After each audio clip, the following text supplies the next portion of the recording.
incredible performance for Spencer Fano. 311 pounds, 6'6", and ran a 4.9140. That, ladies and gentlemen, is first-round money. And then Caleb Lomu goes 4.99. So you've got two offensive tackles from the University of Utah that ran sub-5 flat 40s. There were 9 offensive linemen in this group, by the way, that ran sub-5 flat. And I know I said this last week, and I'm going to say it again. Like, these are the big boys, okay? These are all guys that are 300-plus pounds. They are running faster than you can run at 300-plus pounds. They are running faster than the vast majority of people you even know. Now, some of you out there listening have college-age kids, teenagers, whatever. There's a shot that those kids are running faster than 5 flat. Unless you are in exceptional shape as a grown adult, 40-plus years old, 30-plus years old, you ain't running faster than 5 flat. And Spencer Fano at 311 pounds and Caleb Lomu at like 320, they just outran you. And they weren't the only ones. The kid from Iowa, the center from Iowa, he ran even he ran a 4.9. Is he the one that was also up for Outland Trophy? Yes. The center from Iowa? Yes. The anchor of the Joe Schwartz Moore Award. Joe Moore Award. The unjustifiable award.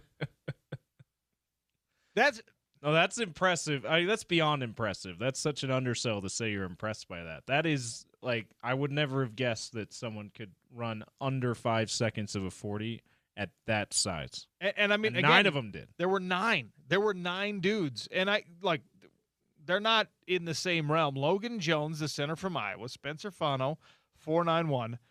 Max, I think it's Ihianakor, the kid from Arizona State that was popping all over the tape. I was positive that was a typo on the rundown. I'm like, he put a couple vowels in the wrong place or something. That's quite a name, Ihianakor.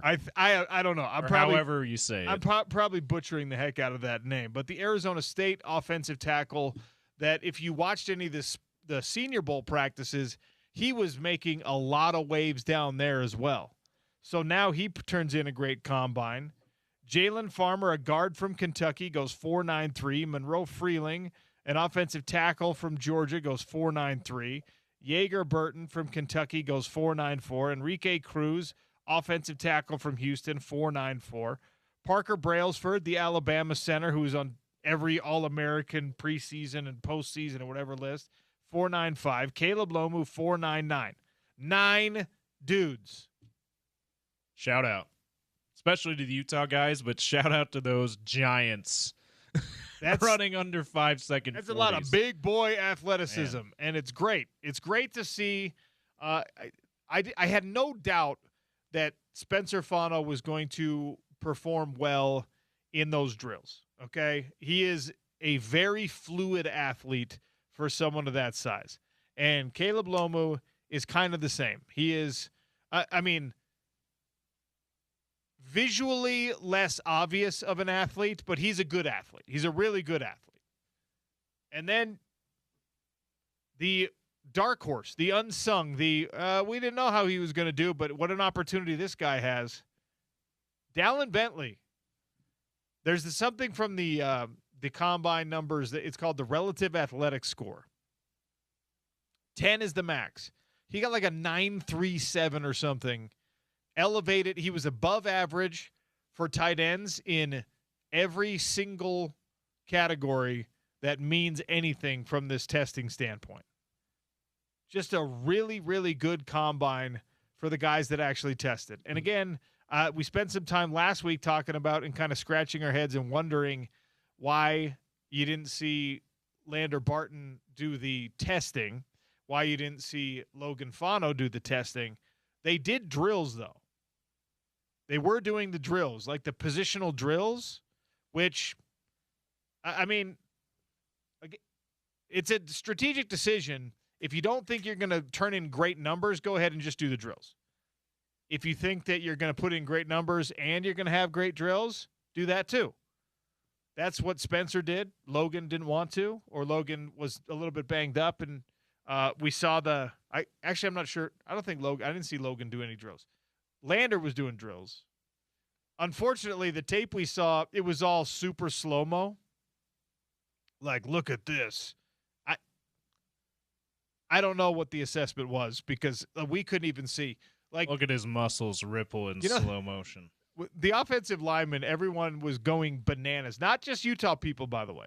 NFL circles, a bunch of people gushing over Spencer Fano as he's doing his 3-cone drill, turning an excellent time there.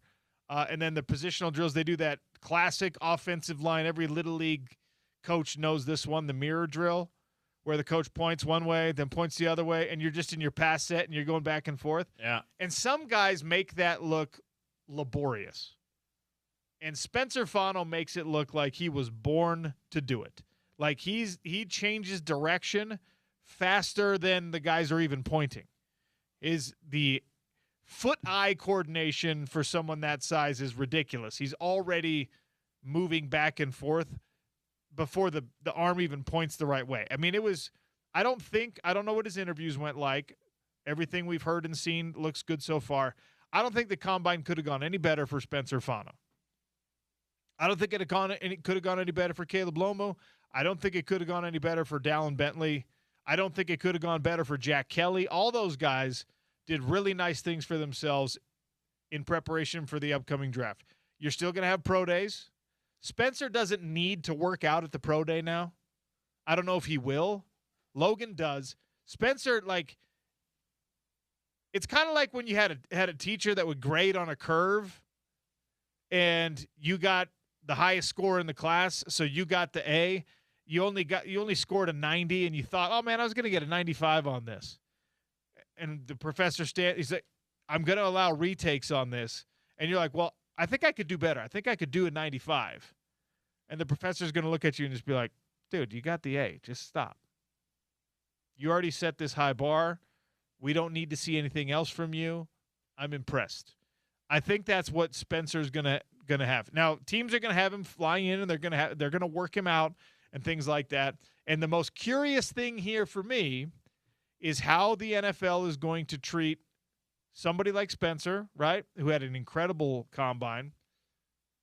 Somebody like the Arizona State guy, we'll just call him Max. He had an incredible combine after an incredible Senior Bowl versus a Francis Mauigoa. Do you know what his numbers are, James? No. Nobody does because he didn't participate. And a lot of mock drafts have him top tackle. It's either him or Spencer top tackle, right? Going as high as number 3. This got to give Spencer an edge then. Well, you would think. And this is as they were closing out the NFL scouting combine, and you heard Rich Eisen talking about it on his show before mine here on ESPN 792 on FM. You heard Dan Patrick talking about it as well with the Danettes. There's a bit of a restless feeling around the scouting combine for the city of Indianapolis, but for the NFL in general, because the numbers on that thing are not going as well as they wanted them to from like a participation standpoint. There's a lot of kind of like apathy developing from the top prospects. Quarterbacks, this is a weird year for quarterbacks, so it might not be the best example, but go back even a few years. There's a lot of top flight quarterbacks that are not throwing at the combine. They're not participating. And that's fine. I really don't have a problem with if you're a projected top 5 pick, the only thing you can do, because what's the combine? It's people looking at what's wrong with you. The only thing you can do if you're Fernando Mendoza is cast doubts on your future by performing. You only have to impress the Raiders. They're going to pick you. So going out there and showcasing your skills for all 32 teams is, in my opinion, it's kind of a fool's errand for him. Now, he feels like a consensus number 1 pick. If you're Francis Mauigoa, who is there's a rivalry right now, okay? all of you out there, you don't like this cat, okay? When you want to hear a Polynesian tackle taken in the top 3, you want it to be Spencer Fano, not this cat from Miami. He already had a better situation. He already got to play in a national championship game, all right? He already lived on South Beach. He got more NIL than Spencer did. He already got his good stuff. We want our guy who went out there and did what he was supposed to do. He participated in the combine. We want the NFL to be more impressed by him. And again, it's really kind of like, did you impress the Arizona Cardinals enough? If there are 6 teams in the first round that want offensive linemen, you want to have impressed the 2 teams or the 3 teams picking in the top 15. And obviously, it makes you a lot more money if you're number 3 than if you're number 15. Now, the fit situation is a whole different conversation altogether. Daniel Jeremiah reported that Spencer Fano also did some center drills after the positional drills, after the weird running stuff, that teams had him throwing some shotgun snaps back there, getting out of the stance. It's different, obviously, for a center. You have to execute the snap before you set your feet, before you deliver your punch, things like that. Daniel Jeremiah was reporting that a couple of teams were out there watching him do center drills, which is very interesting. We'll talk with Jeff Schwartz about that tomorrow. Well, that goes right in with one of the strengths of Jim Harding's time at the University of Utah as offensive line coach, and the strengths of the draft prospects coming out of Utah in the Jim Harding era is the versatility, right? Remember, Braden Daniels is one. He's one that stuck out to me, and Isaac Asiata is another one that stuck out to me as guys that they played a position on the line in college, or maybe a couple different. They played a few different positions on the line in college in order to be prepared for, hey, you just want teams to draft you. You just want teams to sign you. You don't necessarily need teams to see you as a great guard or a great center. They just you want them to see you as a great offensive lineman. And so this is, I mean, even though Spencer didn't need to, he was great enough at tackle, obviously, at Utah. They didn't need him to change a bunch of positions. He's showing, hey, I'm just like any of these other Utes that you know about from Jim Harding's offensive line. I can play other positions too if you need me to, which is great. The other thing about it for Spencer, right? There are teams that look at you if you're playing right tackle, and they're going, why are you playing right tackle instead of left tackle? Is your quarterback left-handed? Because if that's the case, then all right, put your best guy at a right tackle. So because Caleb Loma was at left tackle, you were bookended there towards just like, all right, what's more natural for you? What's better for you? But people are still going to want to know. We talked about positional versatility with like Lander potentially having some tight end opportunities. Elevate the expectation, because we're talking about a first-round draft pick and maybe 2 first-round draft picks here. And they're going to want to know what the positional versatility is like, especially like a Caleb Loma, who he played left tackle his whole career at Utah, his best years at left tackle. If he goes, the San Francisco 49ers are one of the handful of teams that are considering drafting him, right? And even though that would be later in the round, are they going to say, all right, you're a perfect understudy for Trent Williams? Or they're going to say, dude, we spent a first-round pick on you. You're going to play right tackle for us. You better be able to play right tackle. It's not a simple thing. And again, we've talked with Jeff about this. We've talked with Jordan Gross about this. We've talked with offensive line about this. It's not quite as simple as, well, you just put the other foot forward. Yeah, it's like teaching yourself to read backwards, right? Well, it's kind of, there's a lot of you're it. flipping your brain. You're literally having to flip your brain around almost. Like everyone listening right now can brush their teeth with either hand. You can hold your fork with either hand, right? If you need to. In a pinch, you break a hand, you're fine. You can maybe write your first name legible enough with your opposite hand. Just for the fun of maybe, it. Yeah. Just to see how weird it is and how hard it is to get used to. Go ahead and try. Just start brushing. I'm left-handed, okay? So I brush with my left. I write with my left. I hold my fork in my left hand. I'm pretty ambidextrous from a sports standpoint, but from a small motor skills standpoint, I'm not ambidextrous hardly at all. So let's all switch. Let's start brushing with our right hand or our opposite hand instead, and just see how weird it feels. If you're somebody who snowboards or skateboards or whatever, wakeboards, go goofy next time. Yeah, flip your stance. Flip your stance. And it's that, right? Can you do it? Yeah. Especially if you're a really good athlete, you can do it. But you're going to be asking potentially a Caleb Lomu, hey, the thing that is like so practice for you that it's absolutely second nature and it is your natural optimal stance, we're going to ask you to flip that around while also we're elevating the level of competition significantly. It's not easy. Will Caleb Lomu be able to do it if they ask him? 1,000% yes. He'll be highly compensated. He doesn't have to worry about anything else. He's a studious individual. He's a hardworking guy. He will be able to do it. But it's not just like this easy, natural thing.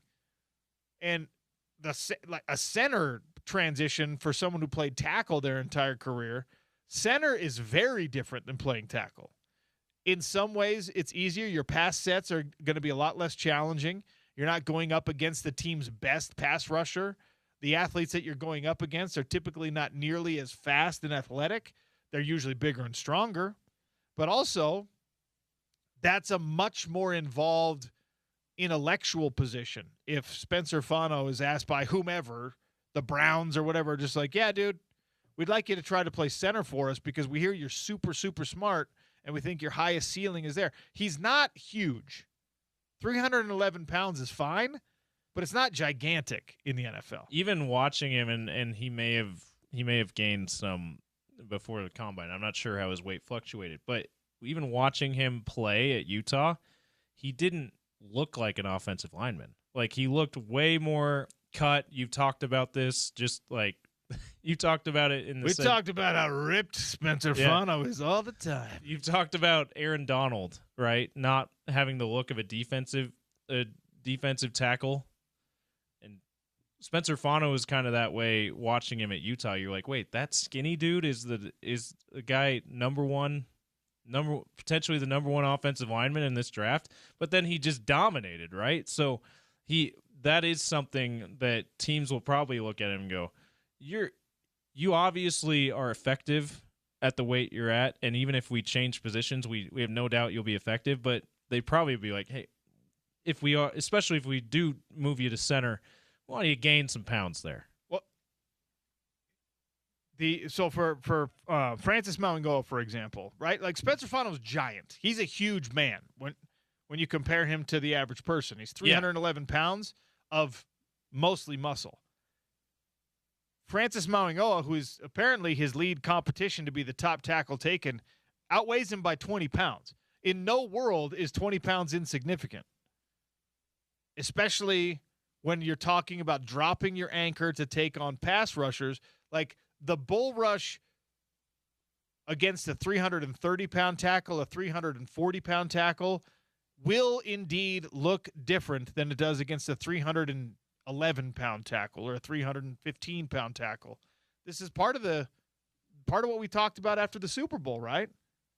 Who was I'm blanking on his name. Who's the Patriots offensive lineman? Will Campbell. Will Campbell was getting dragged, right?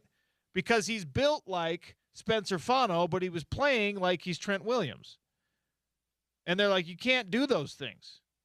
You can't play like a big guy. You're not a big guy relative to what you're facing now.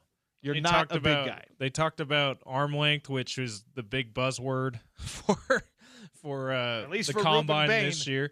For this year, arm length was the thing instead of wingspan or whatever it has been in past years. Will Campbell is one that shorter arms too. So this is and he heard that too from smarter people than me, saying his problem is not that he doesn't have the measurables or he doesn't have the talent to be a good offensive lineman. It's that he needs to be a little bit. He needs to use his body better, basically. And Spencer Fano is someone that already knows how to use his body as a smaller offensive lineman, right? Which should make teams feel a lot better about taking him. Although Will Campbell was still a number 4 overall pick, so it's not like teams didn't feel bad. It's not like the Pats or any other teams felt bad about him. 4.91 40-yard dash for Spencer. 1.72 in the 10-yard split, also very good. 32-inch vertical jump. Again, we need to have a control group at the NFL Combine of just normal people. Not even like you don't even have to be normal.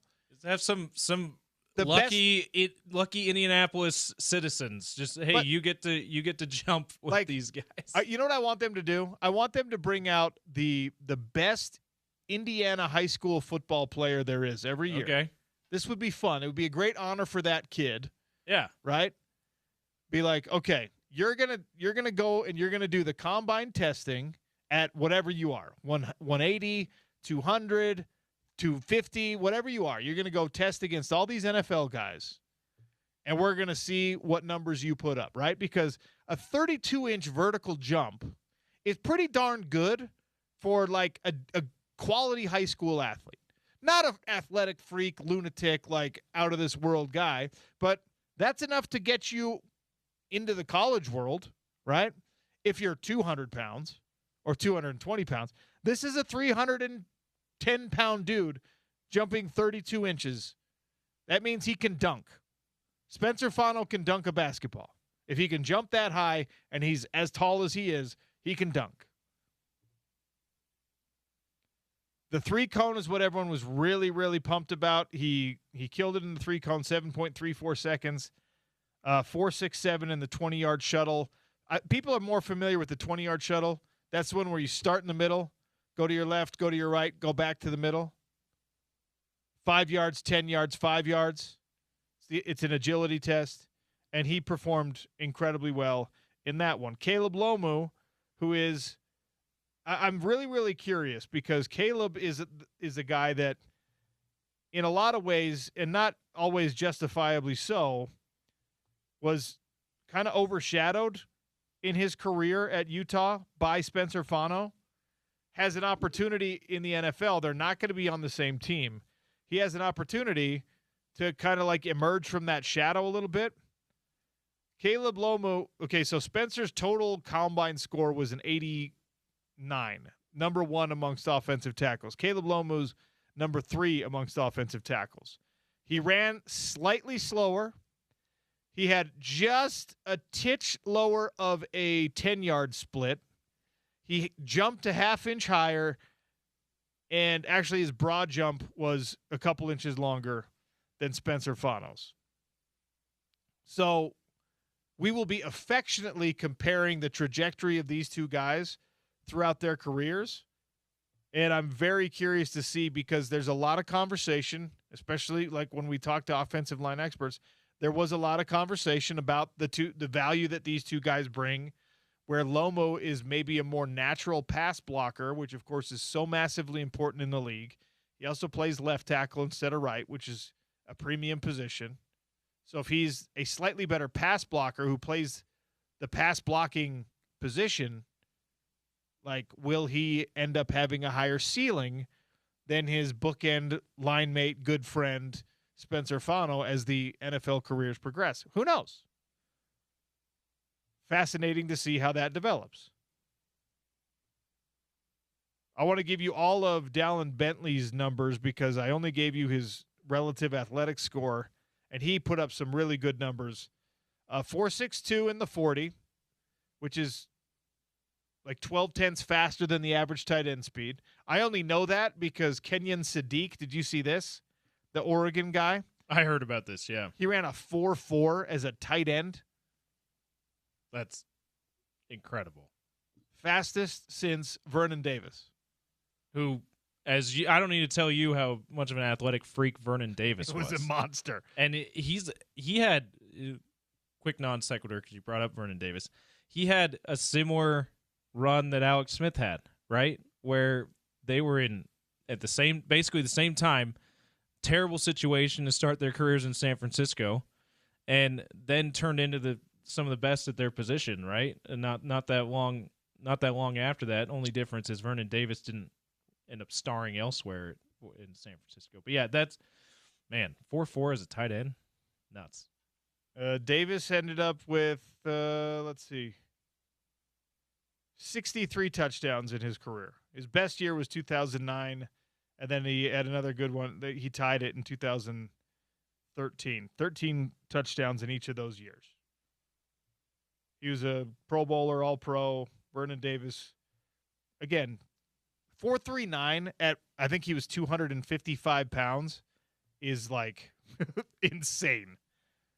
But Dallin Bentley, he accounted well for himself. I didn't see any numbers on Chase Roberts. Let me look these up here. Chase Roberts, by the way, given the 5.94 score, average backup or special teamer is what the league expects. Okay, so he ran a 4.64. So Chase Roberts ran a slightly slower 40 than Dallin Bentley, the tight end. He had a 1.6 10-yard split, a 37-inch vertical jump, and a 10.6 broad jump. Chase did not do the 3-cone 20-yard or bench press.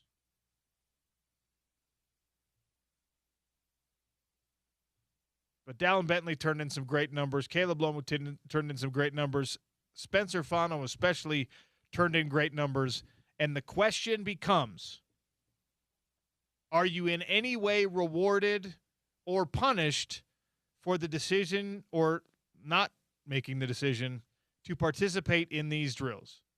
The NFL is worried about the future of the combine. They don't know if people are participating in it. You've got the Outland Trophy winner saying, yeah, I'm going to do what I'm supposed to do. I'm going to do all these drills. I'll even do a couple extra drills for you. And then you've got his projected number one rival saying, I'm going to go up. I'll let you measure me. I'm going to do the interviews, and I'm not going to do anything else. If I'm an NFL scout, I'm saying your big old 330-pound behind doesn't want me to realize that you're not as athletic as these other kids. But that's not how it's always processed. That's not always how they do it. And maybe the conversations he's had, teams have had with his agent, are just like those of Fernando Mendoza. Hey, we're taking you at 3, man. Don't worry about anything. Just stay healthy. We don't need you to do anything else. We're going to take you at 3. If that's the case, why would you run? No reason. No reason at all. I'm actually a little bit bummed that we've already got the combine behind us. It kind of snuck up on us this year, you wait so long, and then it's so fleeting. It's so quick. And you realize that what you were anticipating was watching somebody run a 40-yard dash twice, do 2 vertical jump attempts. You don't unless you're on NFL Network, you're not even watching it in real time. You're just like, ooh. Did you see that pulling drill that he did? The coach was standing there. He said, go. And then he ran past 4 cones. And that's what I was waiting for. That's how addicted we are to football in this country. Congratulations to the Utes who showed out incredibly well at the Combine. And now we hold our breath and wait. Ari Temkin joins us next. Rocco Miller at noon. Ryan Fowler, NFL draft analyst, to talk about all this stuff with us at 1 o'clock. It's the Sean O'Connell Show getting started on a Monday, ESPN 700 and 92.1 FM.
I don't know what you all out there listening do for a job, but I wonder if you feel like you're becoming a broken record as often as I do, because my job, of course, is to talk. I don't know how many times, and maybe someone can tell me, I don't know how many times I've gone this year and said, wow, BYU basketball, this is exactly why you spend that money. And look what you've got. And oh my goodness, AJ DeBonsa is going to be the number one pick. And wowsy. And then we come back on after a weekend, and I'm just like, what the heck is going on with these guys? It doesn't work. It's not worth it. And then you get a performance against Iowa State, and you're like, whoa, that makes sense. They figured it out. They've got a new way of doing things. AJ's just going to have to put the team on his back, and then they're going to be fine. And then you go, oh, no. West Virginia. What happened here? It's honestly probably terrible for you to listen to. Because at the end of the day, I think I'm out on their chances, but I get sucked back in because when you've got one of the best individual players in the country, and by the way, this applies in any sport, but especially in basketball. When you have a transcendent level star, it doesn't take a whole lot beyond that to win a game. To win a game, that person could just go nuts. We watched this in the gold medal game in hockey. We've seen quarterbacks have just incredible days where it kind of doesn't matter as much what's around them. Shedeur Sanders did it a few times. I mean, every Heisman Trophy winner that you've ever watched probably did it a few times. Fernando Mendoza even had to do it a couple times for Indiana. There's nothing like basketball, though, where when you have an A.J. DeBonsa type, when you have fill-in-the-blank NBA star that's a true megastar, an alien among his peers, an actual outlier, that person can take over a game, and you're just like, oh, all right. That's why we were all buying this blue Kool-Aid. That's why we were fully bought in on the hype before the season started. Because what BYU basketball is capable of, back when they were healthy, and even after the injuries started to pile up a bit, when A.J. DeBonsa and Rob Wright are on the same page, when Kennard Davis gives you a little bit more than you're used to, you're like, oh, all right, cool. This is sustainable. Having just two of the better players in college basketball is still enough to make a nice deep tournament run. I think I'm going to have to say that the official stance of the Sean O'Connell show is one of disbelief when it comes to BYU's postseason abilities. I don't think I'm buying it. And I'm putting that out there as an official stance of the show because I think I need to, because I've talked myself into getting a little bit overly optimistic by singular performances. Like that Iowa State performance where you beat a top 10 team in the country at the time, right now a top 5 team in the country. You beat them by 10 without Richie Saunders, who's kind of your glue guy, who's a heck of a player.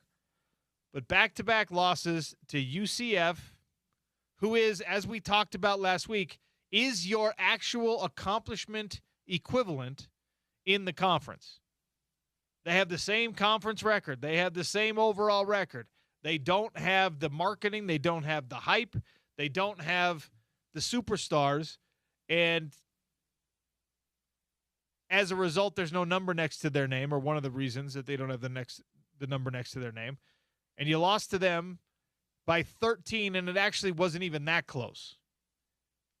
And then the bounce back that everyone's like, all right, you need it, but West Virginia's not an easy place to do it. You didn't do it.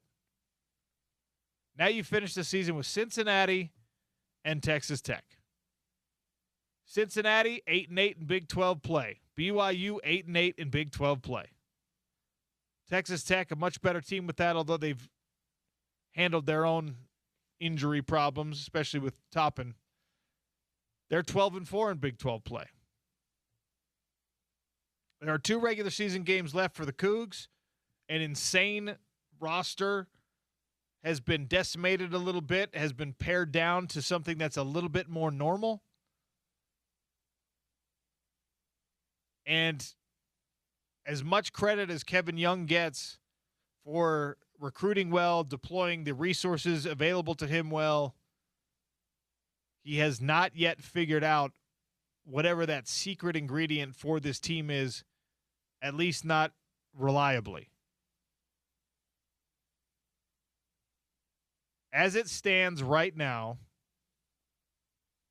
with only a couple games left to play, BYU has 2 wins over teams that were ranked at the time of their competition. Early in the season, they beat a top 25 Wisconsin squad, and last week they beat Iowa State in their most impressive win of the year. I know that we're into bracketology season, and we're going to talk some bracketology today, and it's all about quad 1s and quad 2s and quadriceps. The eyeball test right now for BYU is if your superstar players are not enough to carry you past an entire team's game plan, an entire coaching staff's game plan, you're not going to win more than a game at a time. And a game at a time is lovely, but it's not going to push you far enough in the tournament, in the Big 12 tournament or in the NCAA tournament, and especially in the NCAA tournament. Because the survive and advance thing, A.J. DeBonsa can help you survive. But how long can he do it when it's back to back to back to back? I mean, I guess that's why you pay him $7 million or whatever it is. There was some Twitter drama between some Utah folks and some BYU folks as to what the actual number is for the whole team's payroll there. So yeah, whatever. We'll the Sean O'Connell show will say whatever it is. Well, look, it's whatever it is. It's more than most teams in the Big 12. Yes, and it's significantly more than, we already know this. We don't have to say this out loud, than what Alex Jensen has had to work with this season. And by the way, right, I know that on the home of the Utes, people don't want to hear this, but right now you're not in the same conversations that BYU is in from a basketball standpoint. You're not. BYU's not even, from a recruiting standpoint this year, BYU's not even in the same conversations right now that they were last year. Utah's not going to get back to that conversation until the culture's all the way in place, some resources increase, and Alex Jensen finds his magic ingredient. Kevin Young's magic ingredient was a relationship with the NBA that was appealing to A.J. DeBonsa. Now, whether you say that's a relationship predicated on Danny Ainge's involvement, Ryan Smith's involvement, or the fact that Kevin Young was just a respected NBA coach, that's up for debate. That's up for conversation. I'll let you figure that out. But A.J. DeBonsa looked at Kevin Young, and he said, because he's getting offers from everybody, and he's getting offers independent of where he plays college basketball. Kansas and North Carolina, for example, were also in his top 5. Of course. Man. Like, AJ could have gone wherever he wanted. There's no college coach that was going to tell AJ DeBonsa, no, I don't want you on my campus. And Kansas probably would have been like, yeah, we have Darren Peterson, but we'll take you too. You guys basically play the same position, but we got room for you too. We'll figure something out. Yeah. You can be the 2 guard. You're a lot taller, longer. They weren't recruiting Darren Peterson or AJ DeBonsa. They were recruiting them both. Yeah. So AJ, he came to BYU, yes, because BYU paid him a lot of money. He was going to make a lot of money no matter where he went. And that's okay for Utah fans to acknowledge that, like, AJ didn't need BYU to make whatever the number is, $6 million, $7 million, $10 million. I don't really care. He was going to make a ton of money. He decided, like, you can't take all the credit away from Kevin Young and from BYU for making sure that AJ chose them. And I don't want to hear anybody from downtown across the street from where we're not the highest bidders. Okay, fine. I don't care if you are. There's at least a couple athletes that you have been the highest bidder on, and we think that you were on AJ. But I don't think that made the decision for AJ either. I think that you had Kevin Durant calling AJ DeBonsa and saying, hey, you want to play for this guy? Devin Booker calling him and just being like, he's a really good coach. He helped me grow, develop a ton. You should go play for him. I think that matters. That probably matters more to a guy than the extra $500,000 that he's going to make in 1 year, knowing that when it's all said and done, he's got a 9-figure deal somewhere easily. That was the point that AJ made publicly about, hey, why did you choose BYU? He said, guys don't want to talk about, hey, I went there because I made a lot of money. It's crass, whatever. They don't want to talk about it that way. But they will say stuff like AJ said, which was, he coached Kevin Durant. Kevin Durant's the guy I model my game after. He's my favorite player. I want to play for the guy who coached Kevin Durant. So that certainly played a significant role. Like, look, put it this way. If you're a Utah fan and you're feeling your angst about where your basketball team is versus where BYU's is, and by the way, if you're a BYU fan, you should be feeling a lot more angst right now than Utah, because Utah, this is all expected. This is all stuff that was laid out in front of you for the last couple of years. The writing is on the wall. As unpleasant as it is, you're just like, you know what? We got to scrape this old house. It's kind of a take your medicine year. Like, we just see what happens. We just bought this dilapidated property, all right? And right now we're driving a bulldozer and we're buying the dumpster and we're tearing it down. We're cleaning it out. We're figuring, okay, now let's should we keep that tree? That's really nice. It's a beautiful old cottonwood tree. Do we want to be the neighbor that cuts that thing down? Look, they got a fruiting apple tree over there. Let's keep that one, right? Like, what about the concrete? Is the driveway good? Yeah. Don't tear up the concrete. You just got to get rid of the garage, but leave the concrete. That's where Utah's at right now.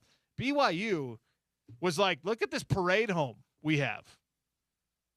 Everyone got a water slide in the living room. Everyone buy tickets and walk through this parade home. It's going to be the greatest thing you've ever seen. And guess what? I did. Maybe not we all did. I did. I was just like, oh my gosh.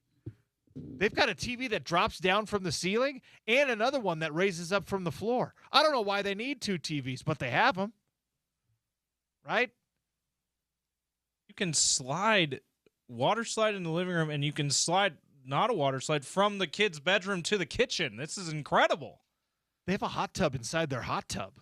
This is crazy. There's a trap door to the other hot tub. Like, you know, they had, like, if you're a BYU fan, you're like, we have it all. This is going to win us a Big 12 championship. We have an NBA coach. We have AJ DeBonsa. We have Richie Saunders, our best guy from last year. Convinced him to come back. That was an incredible offseason thing for them. We got Keba to do the yeoman's work.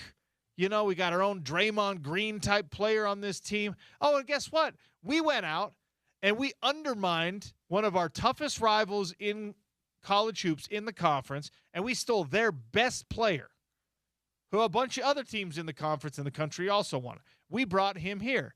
And then that's how we built our parade home. And so Utah's kind of like, can we even afford a ticket to the parade of homes right now? But Utah fans are in that mind space. Kansas fans, Iowa State fans, BYU fans are all in this, hey, we got it. Look at our roster. Look at our coaches. We're going to make a run. And now you're having to look at it if you're a BYU fan, and you got to be like, oof, I don't know, actually.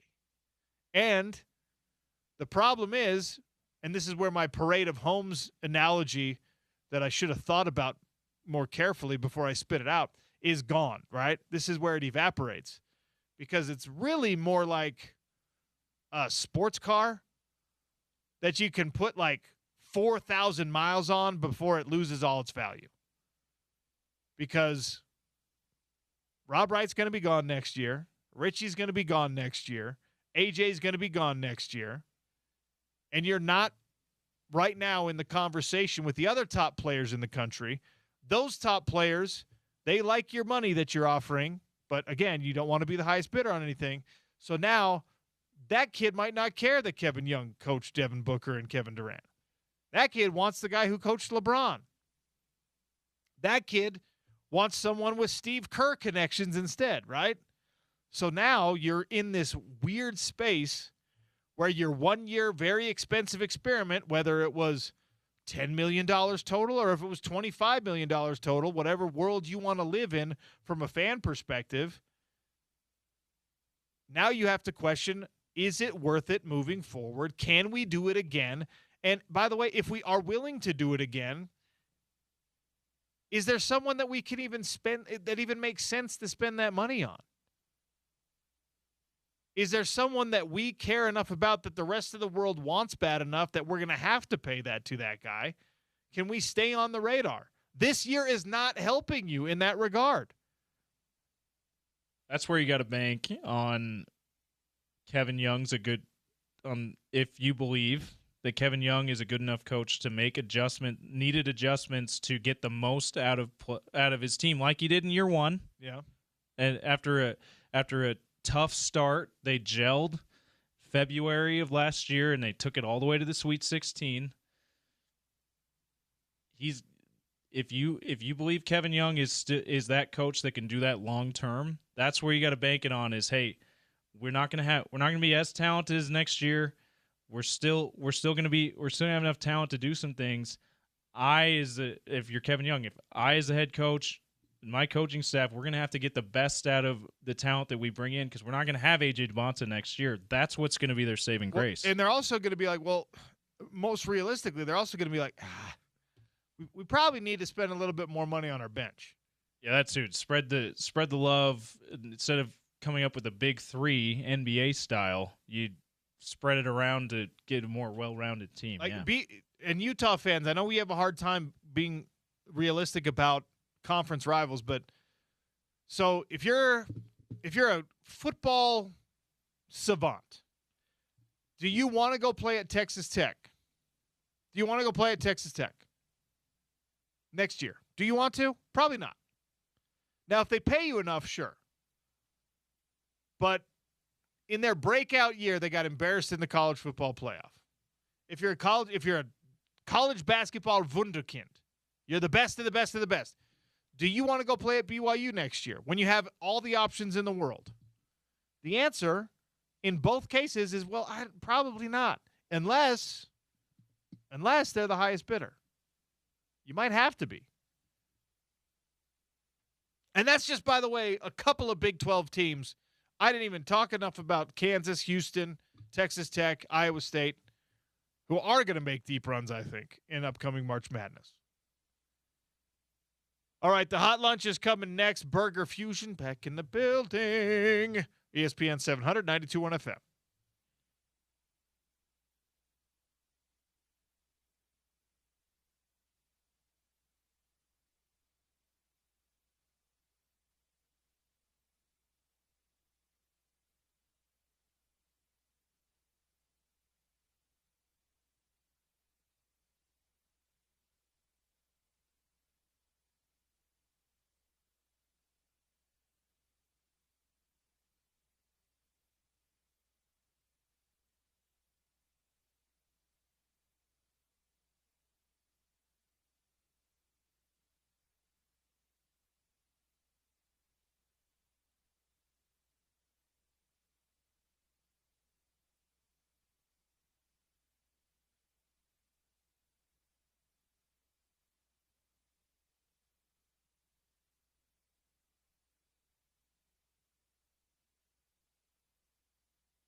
Sean O'Connell Show, the Hot Lunch.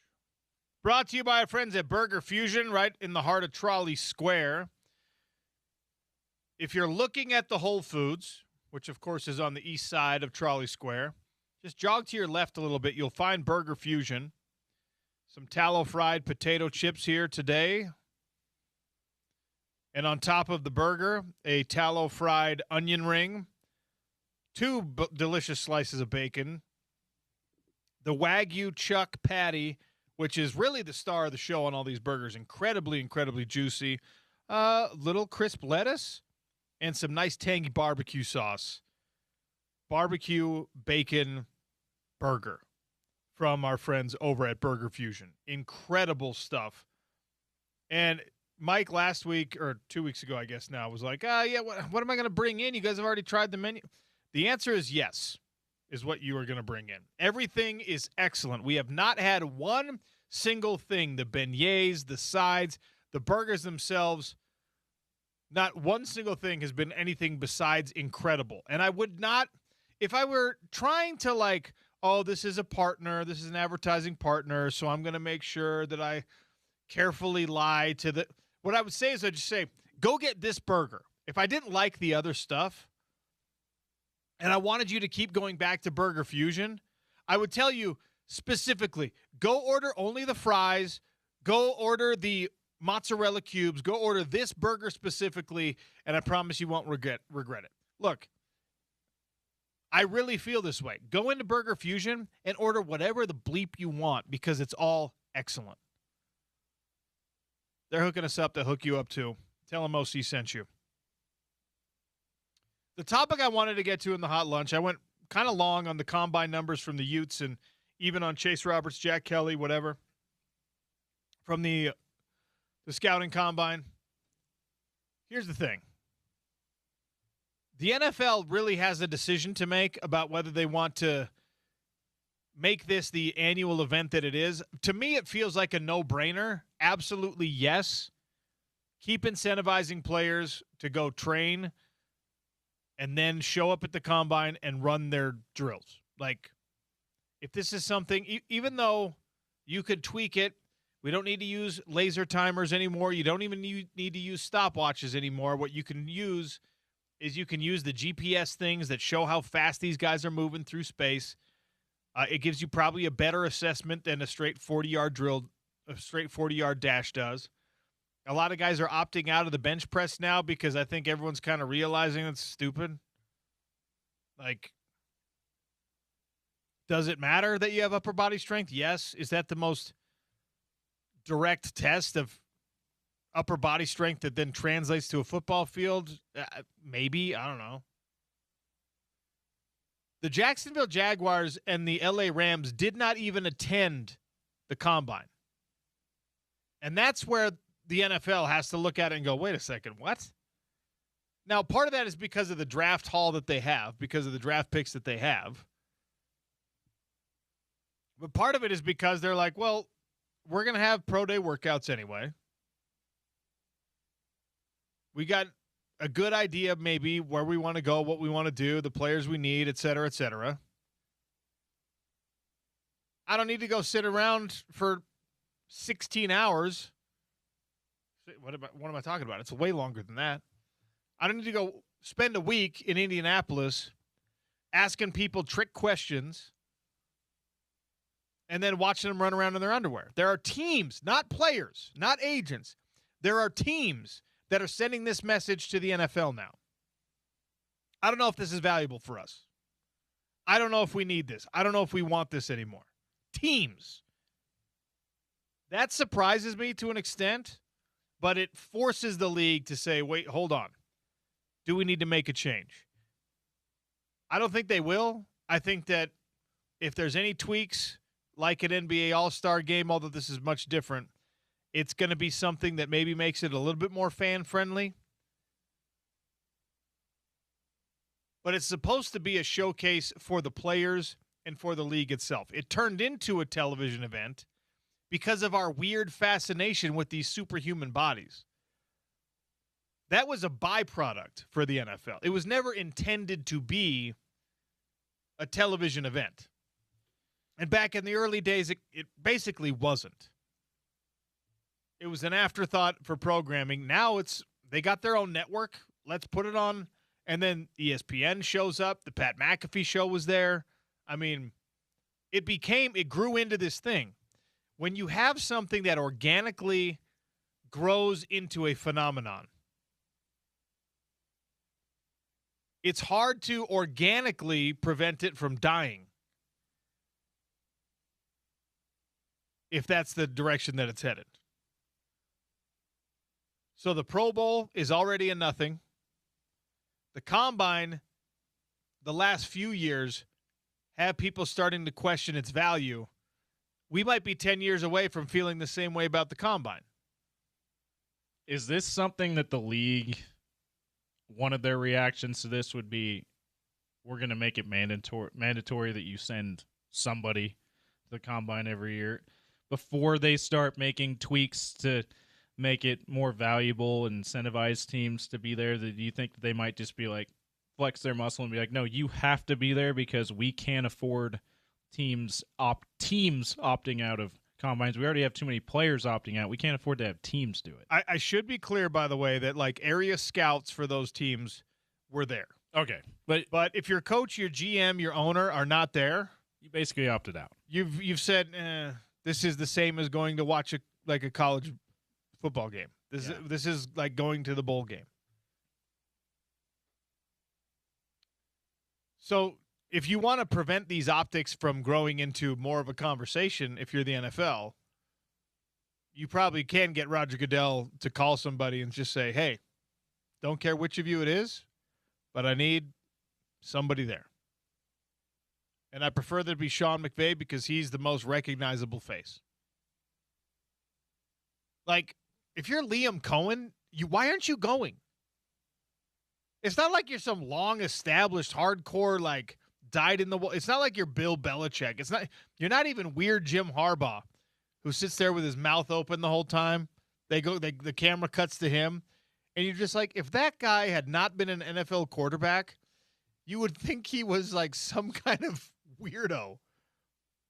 He'd be the guy like at the public library walking around striking up random conversations with people about obscure topics. Instead, he ended up having great athleticism. He's an odd duck, right? He is. It's not like you're in that category though. If you're Cohen, you're heading into your second year as a head coach, and you're just like, nah, I'm too cool for this. And by the way, there's a narrative that you underachieved at the end of your year too. Like it's not. People are happy with the job he did in his first year, but there's at least a minority that goes, hey, you should have won a home playoff game. They don't have a first-round pick this year. But it's not only first-round picks that go to the Combine. I mean, just from the University of Utah, you had 3 guys that are very definitely not going to be first-round picks. How many total players got invited to the Combine this year? Only 32 of them are going to be first-round picks. I don't know, man. Jaguars abdicating their responsibility. Don't get too big for your Duval britches yet, Jaguars. Okay? Your your Jaguar-spotted britches. Anyway, that's one that's going to be weird for me. If the NFL starts to tweak the Combine or think about moving it, shrinking it, making it different, because it has become a major part of my NFL fan experience. Got to take a break. Rocco Miller from the Bracketeer is going to join us. We'll talk about, you guessed it, the tournament taking shape in college basketball, getting a sense of where the Big 12 teams belong especially. Sean O'Connell Show, ESPN 700, 92.1 FM.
All right, time to talk a little bracketology. Rocco Miller from the Bracketeer joins us to project the upcoming NCAA tournament and maybe some outcomes before we get there, especially in this Big 12 conference. Rocco Miller, welcome to the Sean O'Connell Show. How are you, sir? Hey, doing well, Sean. I'm assuming this is you, right, Sean? Yes, that's me. How are you?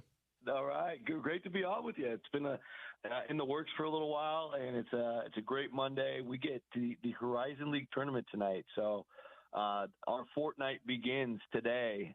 14 days of championship week, and obviously in the bigger leagues, a crucial final week to see where the league play finishes up. We get our brackets at the end of the week for those leagues, so just excitement all over the place.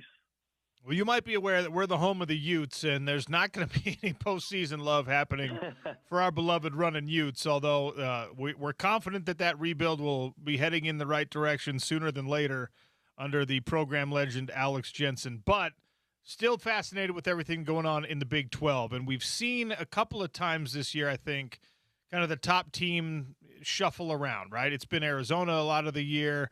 Iowa State made their case. Houston made their case. Texas Tech maybe entered that conversation for a brief period. Are the Arizona Wildcats a clear number one in the Big 12 conference? They're top of the standings. Are they significantly better than everyone else? Yeah, that's a great question because I think you look at the week they had where they slipped up twice in a row, and it's just hard to be convicted in that. You know, Texas Tech, of course, had a full roster at the time. I don't know if that even matters because they've been pretty darn awesome even with JT Toppin on the shelf, and they came in and got the toughest win in the conference, what is proven to be the toughest win in the conference, which is winning in Tucson. They're the only team to do it, doing it in overtime. And they slipped up at Kansas, which, you know, on a Monday, I think Kansas beats everybody on Mondays at home. But Arizona, clearly the best resume. They've earned the number one spot. But when you get to the Big 12 tournament, and even as we approach a big game tonight, Iowa State coming off of a loss, you should see the best effort from the Cyclones. It's a short turnaround. So advantage Arizona still, but I think Iowa State should be hungry. Should be interesting. But if they get that, they'll lock up the number one spot. And of course, from a bracketology standpoint, Arizona has earned that throughout the year. They had a 13-0 non-conference schedule that improved. That was just impressive across the board, winning at UConn, beating Florida on opening night, going to Alabama and beating Alabama by over 20. I mean, so the merits belong to the Wildcats. But I think, you asked me on a basketball level, I think there's the opportunities to compete with the Wildcats and outlast them like Texas Tech did if you have a deep team. Are there any deficiencies on this roster that give you pause? I mean, they are going to be a number one seed, but that make you look at them with a weather eye and say, well, tournament teams, you kind of need this and they don't have it. Is there any chink in the armor for Arizona that concerns you at this point? Nothing specifically. I think historically with Tommy Lloyd, because I've studied him for years, he was at Gonzaga for 20 years and then, of course, gets the head job. And I covered the Pac-12 closely, as you guys know, as the running youth station. When he gets to the tournament, we've seen teams being able to slow down transition and that rim-to-rim style that they've always had, that relentless attack. What we saw work earlier this year in the Alabama game, they put up 96 and Alabama could not slow them down. They freight train a lot of teams. And that's got Tommy to 20 to 25 wins every year. And now they've got to figure out the physicality part of it. And I think they've done that with this roster, whether you look at Tovi Awaka or, of course, Koa Pete, who's back healthy now. I think they've figured out a lot of the physicality pieces, but you still want to see it when we get deep in March. Like, I think this team's way too good to lose in the first week of the tournament. So they're almost like a shoe-in for the Sweet 16. But I think once we get to that round and beyond, the pressure will be on because I think under Tommy they haven't got past the Sweet 16. And a lot of that's just due to teams being very if they run into the wrong matchup, being able to deny that transition, make them set up their half court for 40 minutes, and then really execute in the half court. But with guys like Braden Burries and Bradley, they've been able to manage some of those tests throughout the year, and that's what's impressed me the most. So I do think they are Final Four caliber, but I still want to see it because I think it will make Arizona fans nervous when they're in a dogfight like that in the bright lights. This next question, you're going to be able to tell I'm more of a football guy because it's definitely a conversation we have at the end of college football season. Whether you judge teams more on their quality wins or their weird losses, their bad losses, their questionable losses. I'm thinking specifically about Iowa State because at their very best, I think they can beat anybody, but they've also shown us that they can not look great against Cincinnati, TCU, against the BYU team that I will get to here in a second that I have a hard time explaining. So, especially this time of year, is it the big wins or the bad losses that tell you more about a team? Yeah, well, I think it's an interesting question because from a bracket voting perspective, when we're trying to order the seed list, and we're comparing teams, so Iowa State's getting compared to Houston, who they beat at home, but it's very debatable who is better, and you're looking at the evaluation of all the results, and that's all you can really go off of for seeding teams. You typically lean towards the top end of the resume, and this selection committee's already shown that. With their inclusion of Iowa State as a 1 seed on the bracket preview show 2 Saturdays ago. They quickly threw that 1 seed in the garbage when they went to Provo about 8 hours later and lost by 10 to a Richie Saunders-less Cougars team.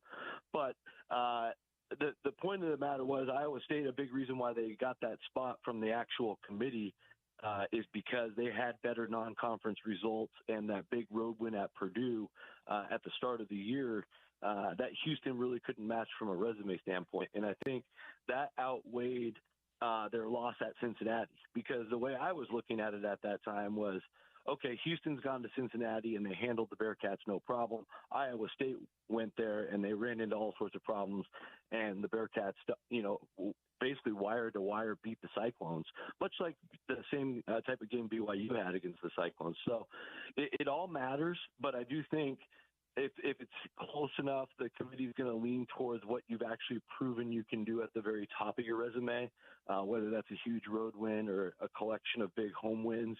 And Iowa State's got a nice little mix of both. But again, the losses can't pile up too high. So there's a balancing act to it all. Like, does the bad outweigh the good? Does the good outweigh the bad? And you basically just compare teams all the way down the board that way. I would say from a future basketball perspective, I would be more concerned about an Iowa State. They've had this same type of season under TJ Otzelberger, I think, it feels like the last 5 years. Maybe it's only 3 or 4, but where they have just dominant November and Decembers where they look like the best team in the country and they're totally destroying everybody, much like they did to Purdue. Then they get into the grind of conference play. And when you're in conference play, this isn't just the Big 12. In all 31 leagues at all levels of college basketball, the scouting reports get a lot more dialed in and take away some of your best options. And then it becomes like, what's your third option? What's your fourth option? Is that still a strong way to execute? And I think, Cincinnati's got one of the best defenses in the country, even though they have a bad record and they probably won't make the tournament. And that was a game that really concerned me because I feel like other teams who play even better defense could give Iowa State a lot of trouble. And BYU is not known for, terrific defense. It's solid, but it's not anything elite. And they also got Iowa State out of their comfort zone as well. So I think from a projection standpoint, I have a very difficult time envisioning Iowa State getting to the Final Four because of some of those characteristics. Rocco Miller, bracketologist from the Bracketeer.org, is our guest here on the Sean O'Connell Show right now. All right. There's a lot of people that listen to this show that probably at least hate watch the BYU Cougars, and they were, at the beginning of this season, they were one of the more fascinating rosters in college basketball. They still are very interesting, although you already mentioned they are Richie Saunders less, and he makes them a lot better. I talked about the head-scratching losses for Iowa State. BYU's got even more. They've fallen out of the rankings, and they were a team that many people thought was Elite Eight or bust, and now I have a hard time seeing being anything better than a Sweet 16 team, if that. What do you think of BYU, who's got one of the top individual players in the country, but chemistry-wise, they haven't figured it out yet? Yeah, I think without Richie Saunders, it's a big challenge because he was clearly their leader. So emotionally, it's a difference without him. Hopefully, for their sake, he's around every day. I think he is, and helping as maybe like an assistant coach type of guy to keep them fired up and motivated and know where they need to go. But I think the biggest thing about Saunders was he was elite at floor spacing, and floor spacing is everything in the modern offense that Coach Young runs, NBA style, and that's what was freeing them up to get open looks. Often it's not only Saunders himself spacing the floor to free himself up, but the actions without the ball to kind of create driving lanes for Devonsa. And so without that level of IQ on the court, without Saunders, it's clogging things up more, and Devonsa's getting more doubles. And I think that's just making it tough because they're also looking for, a secondary and third scorer. Scorer. We know that Robert Wright III is very capable and Kennard Davis is very capable. But there's just been a lack of someone to really, really embrace that. And also, it feels like Devonsa needs to go for 40 in these bigger games. And it's just probably too much to ask. The UCF game was absolutely stunning, to see that score at halftime. They're down by 20 plus, and UCF's a team not with like an elite offense, and they have 50 plus at the break. The game was over pretty quick, and that happened at the Marriott Center, one of the hardest places to win. So I think there's lots to be concerned with. I think it's the schematics of the offense. They still have 2 weeks to kind of fix that. So I'm just kind of watching them game by game to see if they can find a formula that works. But this was just a brutal timing to have Saunders go down because, again, he was the straw that stirred the drink for the offense, and now they're basically putting a lot of weight on Devonsa, and I don't know if that's going to work against the better teams. It clearly hasn't the last week. West Virginia also outlasted them down in Morgantown. And so now that the pressure's on and their seed is starting to tank, they do still have a 6 seed in my bracket today by a very slim margin. They're one of the last on the 6 seed lines.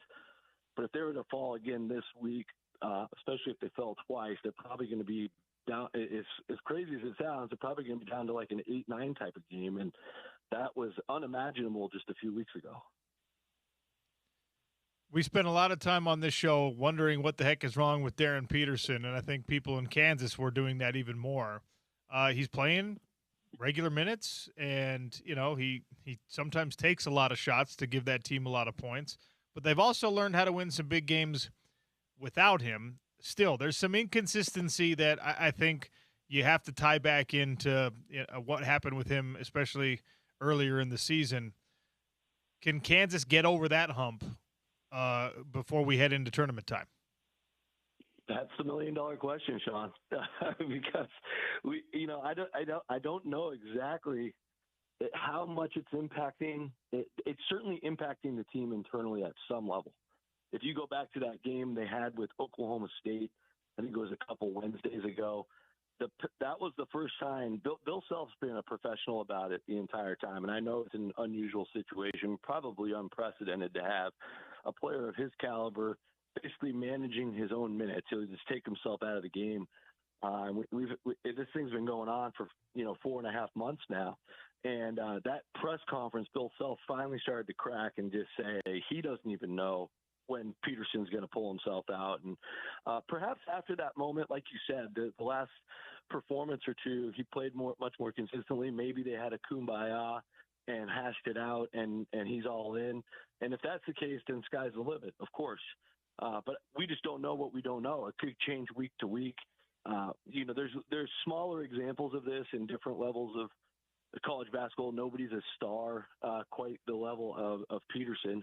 But we saw Chad Baker-Mazara, for example, at USC yesterday leave the team. And it's just like you're leaving the team right before the final week of the season. It's kind of crazy with the amount of money that some of these guys get paid and then the leverage they have over their teams. And so, but the thing I'll say about Kansas is when Peterson's not even played at all, they've been able to beat Arizona without him. They beat Tennessee earlier this year without him. And they've actually played better defense when he's off the floor. And when they're on offense, when Peterson does play, there's a lot of like standing around and watching Peterson cook, which is great because he scores a lot, but sometimes it makes those guys less effective, the other four players, because they're not moving as much. The ball's not moving the same amount. So from a basketball eye, I kind of like their team when they don't have him, just because they're playing more connected and together, and they're playing better defense.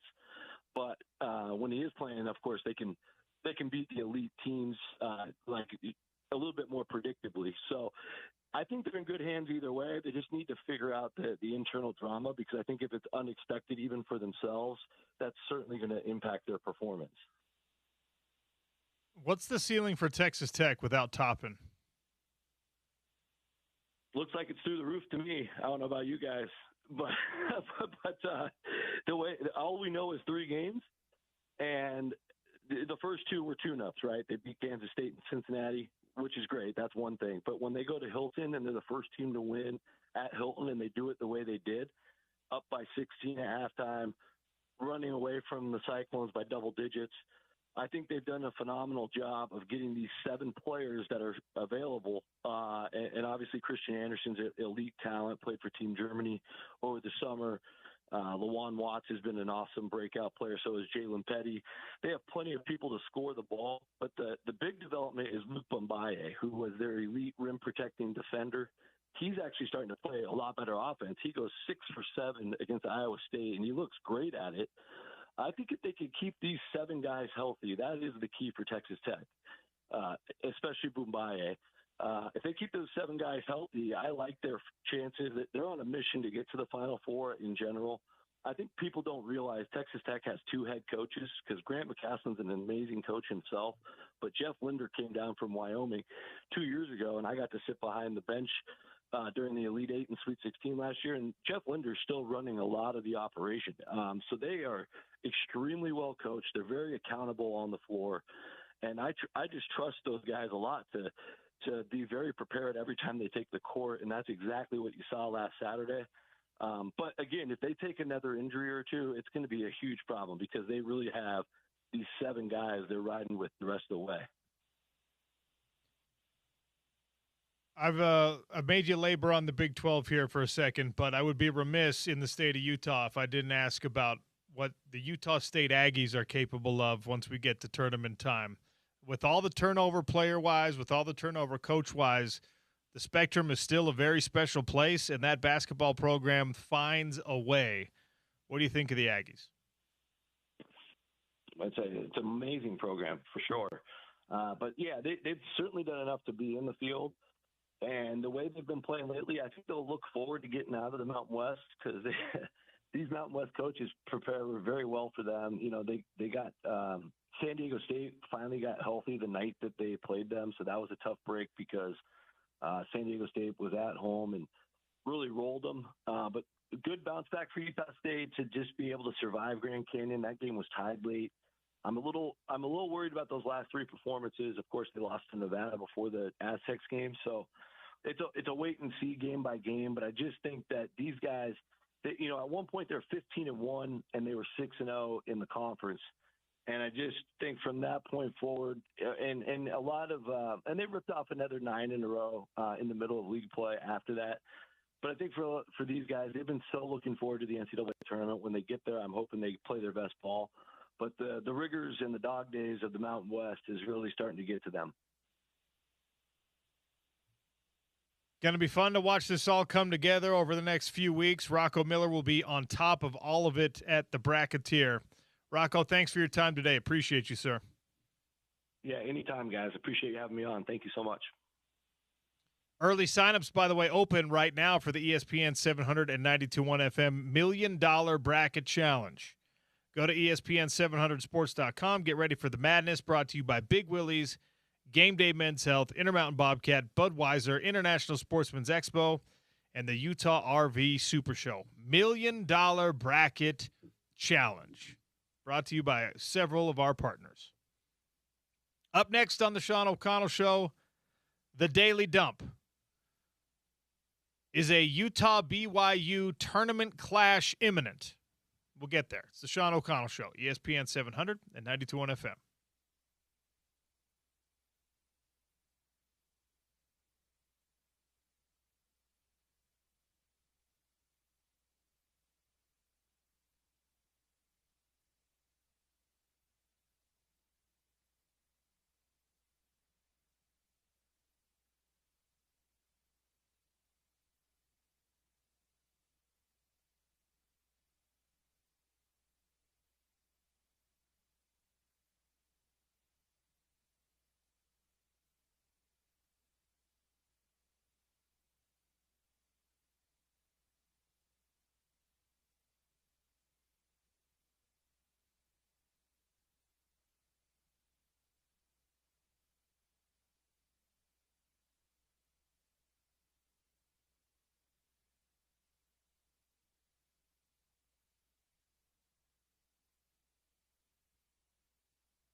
If you need plumbing help, the Truck with the Duck. If you need air conditioner help, Truck with the Duck. If you need something for your furnace, Valley Plumbing, valleyplumbing.com. They can make appointments for you right there online. You can call them. You can text them. You can send up a pigeon. Valley Plumbing will help you out. Look for the Truck with the Duck. So, Thursday might be a big day in women's basketball here in the state of Utah. Tournament will be happening in the Big 12 on the women's side of things. Utah, BYU could rematch one another. BYU, of course, swept the regular season games. BYU has to get through Houston, who right now is last place in the conference. Yeah, they're the 16 seed as you know, out of 16 teams. So that feels like you can pencil them in for the rivalry matchup. Utah has the first round bye by virtue of being one seed higher than BYU in the standings at 8. So their first game will be on Thursday, 12:30 tip. You'll hear it here on your home of the Utes. And yeah, Houston ought to be a team that BYU women, Delaney Gibb and company can get through.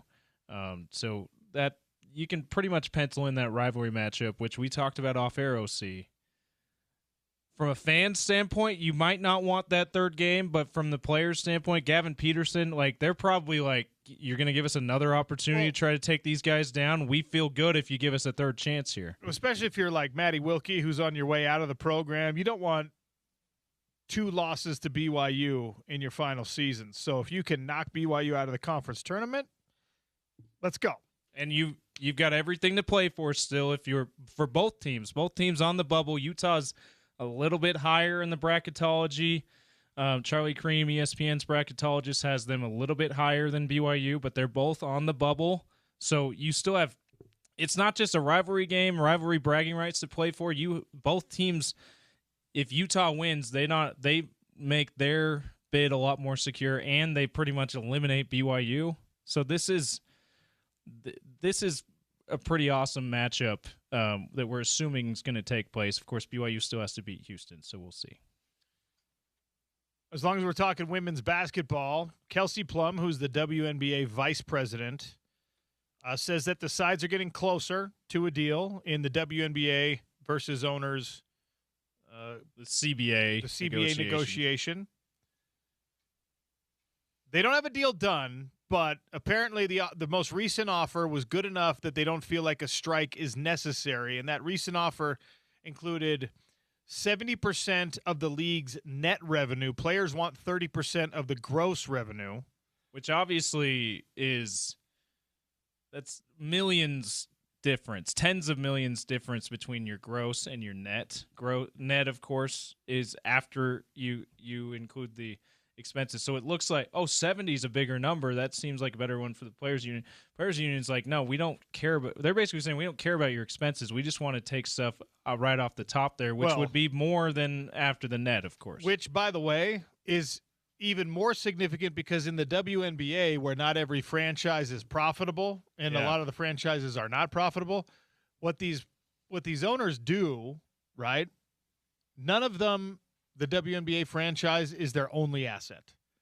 So all of you out there that own a business and have filed taxes, you know what this is. Your gross for the year and your net for the year are not anywhere near the same, especially if you have a negative burn on an asset like this, right? So what you can do is you can be like, oh, yeah, look at that. I wrote off all the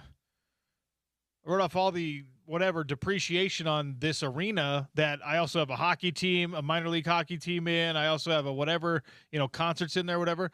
But that all goes on the WNBA books.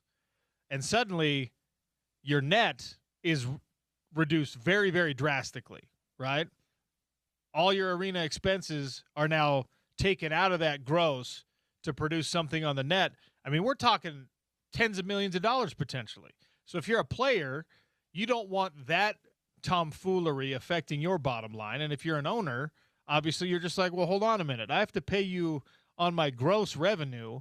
That's not really the picture of what this business is making, because it's not, right? Nobody counts gross anything It's all about what is your net. So I'm glad that the sides are getting closer together. This is still a pretty big gap, but Yeah. I think it's more a commentary on whether or not these are good faith conversations or not. Yeah, and Kelsey Plum, she expounded on why she said, she all but said we don't have to strike, is she also called this, quote, a significant win, the league's latest offer. And what she said, the reason why she's saying that, even though it's way far apart from what the players offered, was they have been fighting for the league to just be willing to share revenue at all. So the fact that the league has given them an offer that says we'll give you a percentage of the revenue, she, representing the WNBA Players Association, is saying that that's enough of a win for us to feel like, okay, we can play this season. Which, I mean, they're players. They want to play basketball. They don't want to strike. And also, I mean, a work stoppage means nobody's getting paid. You're not getting paid at all. Yeah. And in the WNBA, like, some of these women make $50,000 a year. This is not like in the NBA where even the guy on the rookie minimum is a millionaire. And not all of them are getting huge endorsement deals off the court like we hear about Caitlin Clark and Kelsey Plum, certainly. And the stars are doing that. And Cameron Brink, the one in the next story. So yeah. I don't know if you saw this. You know how Cameron Brink, she's engaged. Congratulations to the happy couple. Do you know how Cameron Brink's fiance introduced himself to her? I do not. It was like super casual, wasn't it? Email. He introduced himself via email, and apparently, this cannot be real. Apparently, in the subject line, it was attempting to mingle. Hey, Cameron, wanted to chat you up, but I think DMs are a bit creepy. Not that an email is much better, so here's my number. What? That worked? And look, we're not going to be creepy here on the show, but universally, you will see, if you know who Cameron Brink is, if you've heard her interviews, if you have heard her coaches and teammates talk about her, if you've seen her in any commercials, this is not a move that would typically work on someone of that dating caliber, you wouldn't think. I applaud it. I congratulate this man, and I especially like it because my approach to my wife was pretty similar. Oh, really? I just sent her – I didn't circumvent the DMs. I sent her a DM, and it was just an emoji. Oh. Not that one, James. Not that emoji. Which one? You can't read my mind. I don't James, the tone of what you said, oh. Oh, an emoji. It was a waving hand emoji. Oh, okay. Just like a hello. Of course it was, yeah. And because I am so handsome, it worked. Yeah. So all look of you, who's waving at me. All of you uggos out there, don't try it this way. But how about everyone's now going to try attempting to mingle with anyone that they've dreamt of dating. That is a hell of a subject line. Attempting to mingle. Because Cameron Brink is just like, what is this? By the way. Oh, he's shooting his shot. Okay. When you go and you look up, his name is Ben. Ben Felter. If you go and you look up Ben Felter, he can write any subject line. He probably just put his picture in his thumbnail. Good looking guy, huh? Cameron Brink, I think, is 6'4", so that would make him in this picture at least like 6'8". Okay. Yeah, he's very square-jawed and handsome. Uniquely qualified to be able to do this sort of thing. Yeah. But I love that. That attempting to mingle. Because think of how many dudes have shot their shot at Cameron Brink, and attempting to mingle in an email of all things is what got it. Yeah. Shout out. All right. Don't let AI write those emails either. The official stance of the Sean O'Connell Show is we do not use artificial intelligence. Hold on. That does sound like an AI-created subject line, though. How should I write this? I don't want it to be creepy. I don't want it to sound... That is a great idea, Ben. Why don't you write attempting to mingle? Well, do I have to write it, or can you just write it? Because yes, I will write it for you, Ben. Maybe. Let me ask you this. If that becomes your meet cute story, James, and like 5 years down the line, Cameron Brink is telling that story at a party, and finally Ben's just like, maybe he's had a drink or two, and he's just like, and I didn't even write it. I just put it into AI. And she realizes she got chat up by AI. Does it change the relationship? I think it has to. You got to be careful there, Ben. If the pickup line that got your gal's attention or your guy's attention was from AI, it's not from you, you definitely don't deserve that. Yeah, if that's the case, Ben, you gotta keep that story to yourself. You're happily ever after? I do like the meet cute drop there.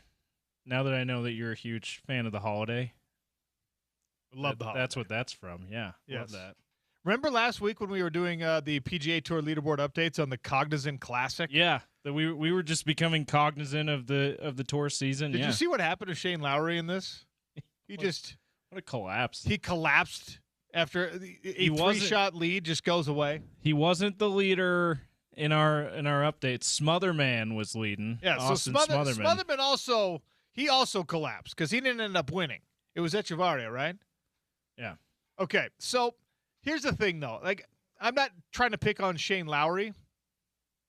All of you golfers out there, all of you marathon runners, you bike racers, to me, this has got to be one of the hardest things. Staying in front when you're in front. Smotherman, by the way, he finished tied for second with Shane Lowry and one other guy. So they were all right there. So in all these sports that are kind of unique where you're actually not competing directly against somebody, it's just you versus yourself and you versus a clock. To me, it seems like staying in front would be one of the hardest things in the world to do, especially in golf, where it's like, all right, 3 holes. How long does 3 holes take to play? For me, 3 holes is 4 hours. For these guys, 3 holes is what, 30 minutes? So you're just like, it's like 40 seconds of action in 30 minutes, and you have to execute perfectly.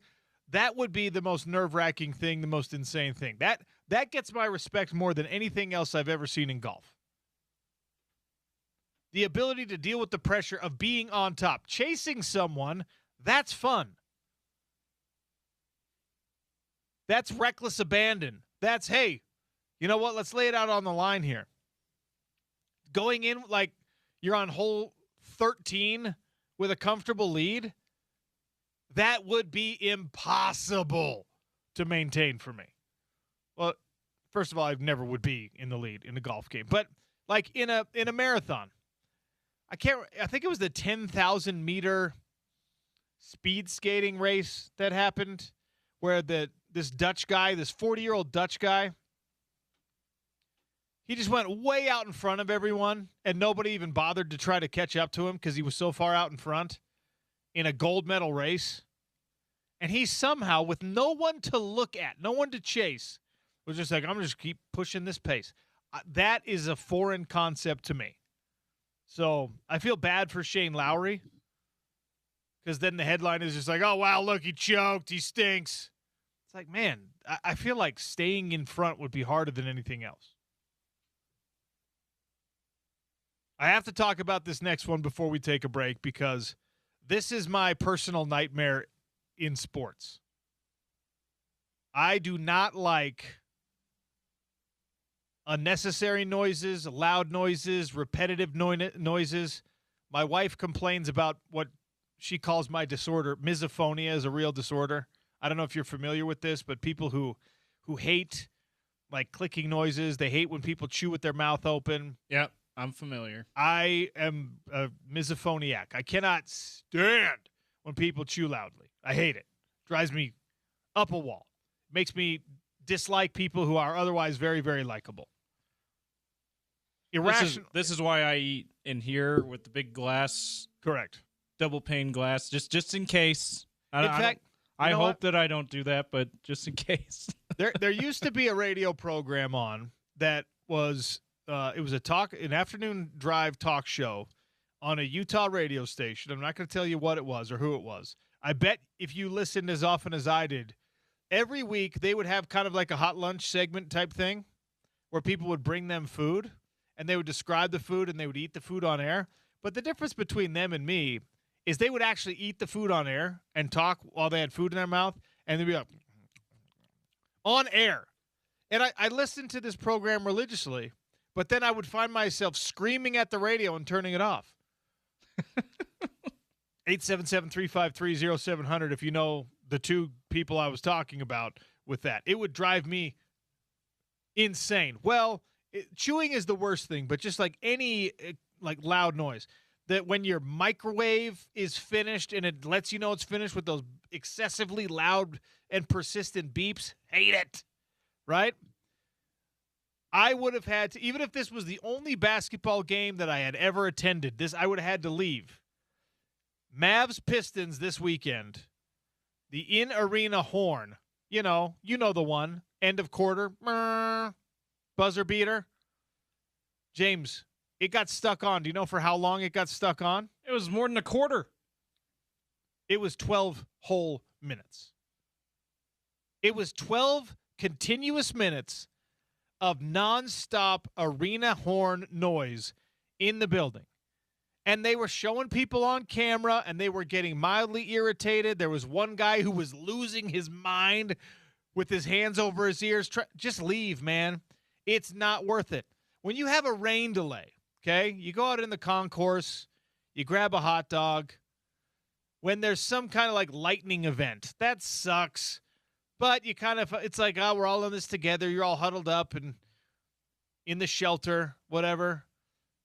In that Super Bowl when the power went out. It's kind of weird, but it's just dark. You got your phone. Everything's fine. This would be the worst possible malfunction that could happen at an arena. The worst possible delay. If Shaq rips a backboard down, cool.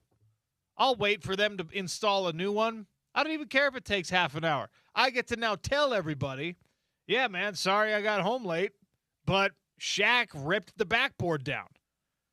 He shattered it. Isn't that crazy? You got a story. This is just a nightmare.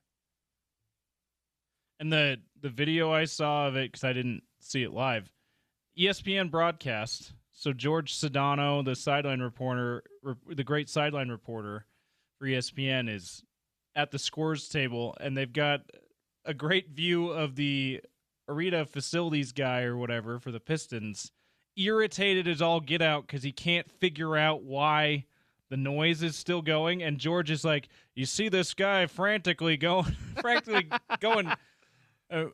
trying to figure this out. And I'm like, he's hearing that and going, I need all these eyeballs off me, please. I can't figure this out. And then anyway, 12 and a half minutes later, they show him again.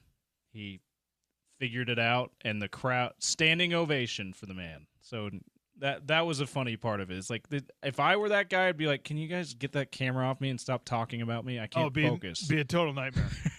But are you telling me that nobody in that arena thought to just unplug? Yeah, just reboot. Just unplug. Or to do a different buzzer? Just remove the power cord.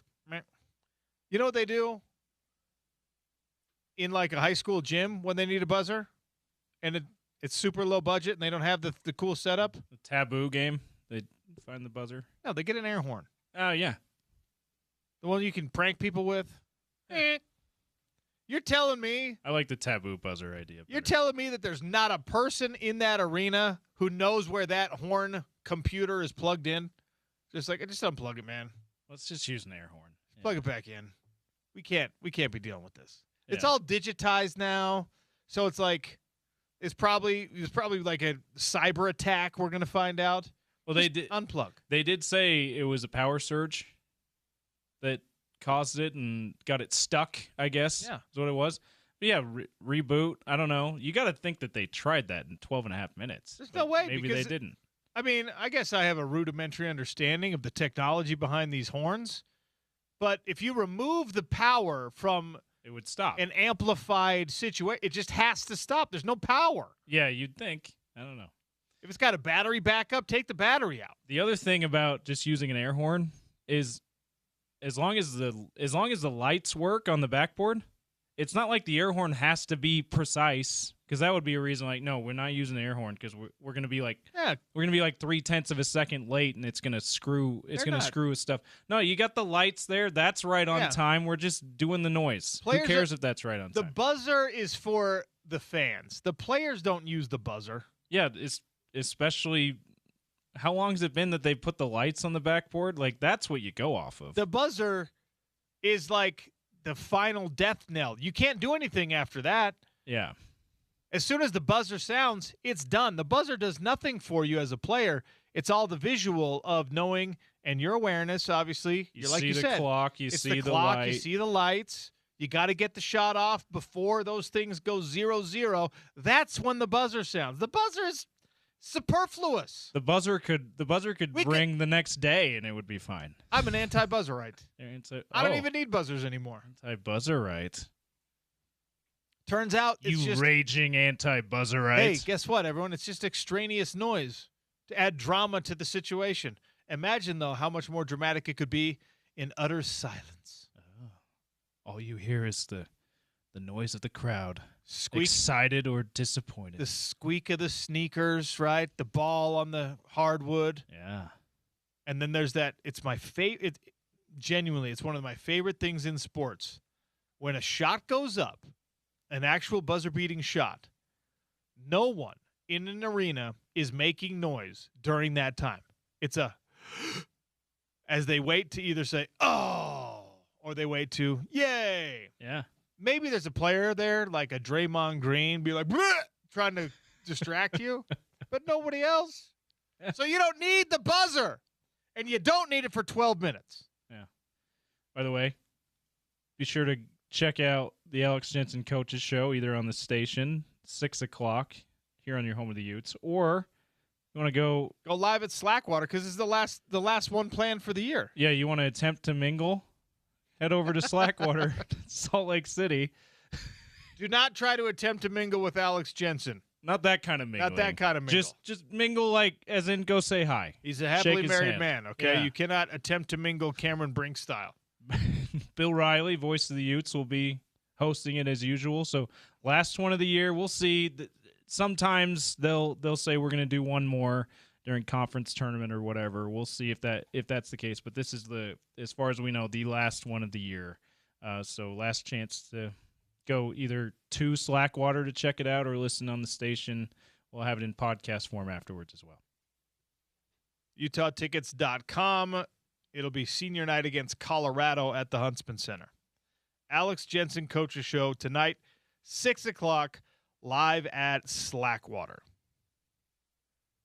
All right, we're going to have to double up here. Ryan Fowler, NFL draft analyst from the Draft Network, is going to join us next.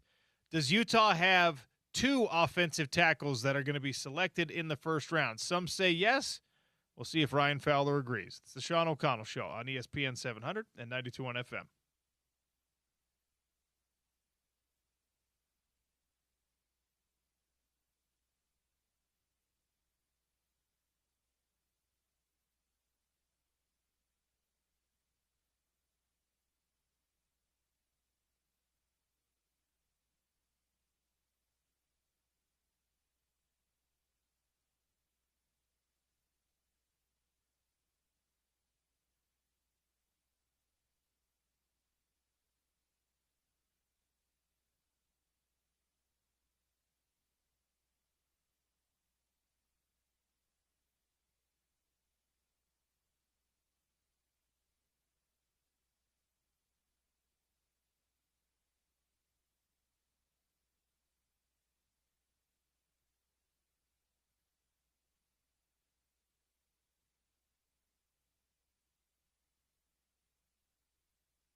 If you're not paying attention to MLS soccer, you're missing out. Leo Messi is getting a little froggy already, and we just started the MLS season. Miami versus Orlando. Messi scores a goal. Ask the Orlando coach if he wants an autograph.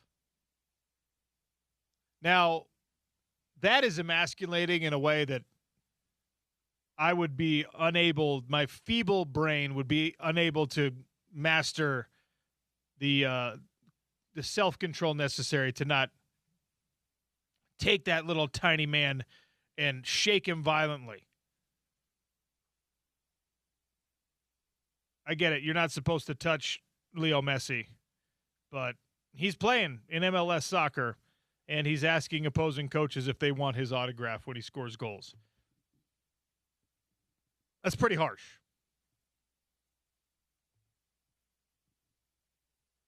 I mean, Florida rivals there. Inter Miami and Orlando, big deal. It is in Florida. It is for soccer fans, MLS soccer fans, very specifically in Florida. Maybe the biggest rivalry Leo Messi's ever been a part of. Maybe the biggest rivalry in the game of soccer, period. Oh, that's incredible, though. That's quite the move by It's just elite Messi. trash talk. Yeah. All right, we have to discuss this USC Chad Baker-Mazara situation. I want to make it very clear. I do not give a rip about USC basketball, okay? I have written off all things USC because they killed the Pac-12 conference. We didn't like him in the first place. Lincoln Riley is impossible to talk to. He's impossible to interview. The whole thing just gives me bad vibes, okay? Did you see how Mekhi Lemon was talking at the Combine? Did you see any of his interview? I missed his interview. Looked like he was trying to be like the emperor. I actually saw a very hilarious tweet that says, new comp for Mekhi Lemon is Ka the Snake from Jungle Book. Because he just has this weird look on his face, and he's moving his head back and forth in like a really strange manner. If you didn't know better, you would have thought that he was under the influence of some bizarre substance. Like, he just was acting crazy, right? And I think the question I saw him answer was just like, who do you compare yourself to? He's like, I'm going to give you 3. He's like, JSN, Justin Jefferson. You're like, okay, you just are comparing yourself to the 3 best wide receivers in the league. Get out of here. Did he leave out Puka Nacua, really? He didn't put Puka in there. Also another grievance against him. He plays in your city, by the way. He just was like, it's like he was trolling. I don't know. Maybe there was an Ace Bailey situation going on where he wanted people to think that he wasn't into those top drafts. I have no idea. It was odd, right? So I find USC just off-putting in general. Okay? I am off-put by the Trojans. And their leading scorer, Chad Baker-Mazara, is now off the team. He got separated from the team. I think most of you have probably seen this. It's a front-page story on ESPN. It is, for me, not just a USC story. It is a story about the state of college sports in general, and especially basketball, but especially college sports where these prolonged, protracted eligibility situations are not only allowed, but they are encouraged. This is his 5th different team. He's 26 years old. He is from the same recruiting class as Cade Cunningham and Jonathan Kuminga. This guy probably doesn't need to be in college hoops anymore, but he is. And heading into the game against Nebraska, number 12 Nebraska, by the way, good team, Chad Baker-Mazara started to act really weird.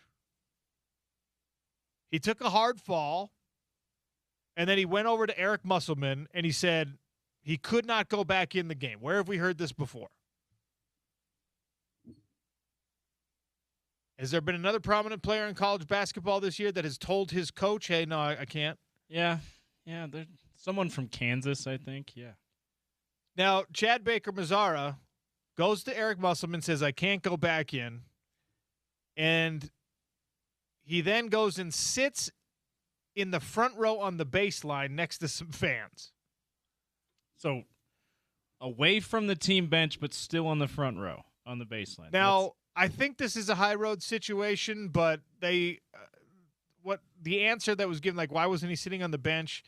I think they were like, oh, there was a chair situation. We were short on chairs. It feels like that was taking the high road and not trying to make it worse, but because was it his friend, his cousin? There's another player, Rodney Rice, who's injured for USC right now, was also sitting here. So it's not like, okay, but it's Rodney Rice and then like an athletic trainer and Chad Baker-Mazara and then like a girl on her cell phone just sitting in the front row of the game. Just optically looks odd, wrong. Just an odd situation. And then, right, he's off the team today with very little explanation except, hey, he's off the team. Yeah. And whether that's we cut you, which Gilbert Arenas and company say that, no, they cut him because he voluntarily took himself out of the game. He quit on his team. All right. Or whether he voluntarily left the team and just said, I'm quitting. I don't want to be part of the team, not just in this game. I don't want to be part of this team anymore. Like, it is a very overblown trope in sports talk in general where all these young kids these days, this generation of athletes are different, all this, all that, all the changes, all the social media, whatever. I get it. It's not good radio to just be like, oh, these young kids don't know how good they have it. But this is one of those situations where, and I think it's more of a player-based thing than a symptom of the entire system, although that certainly has some place in the conversation as well. This is a guy who's the leading scorer for his team, who then, I mean, look, he took a hard fall. Maybe he got hurt. But then he goes to his coach, I'm done, and he just sits down, and then the next day he's off the team. The permutations of what conversations could have happened in the locker room, between the locker room and the floor, after the locker room, in the coach's office, they're pretty endless. But we know one thing. You have to be really, really, really sick of a talented athlete's you-know-what for them to be off the team. This is not an isolated incident. Well, this is a guy, he had some problems, some attitude problems or what have you on a Final Four team last year as a starter for Auburn.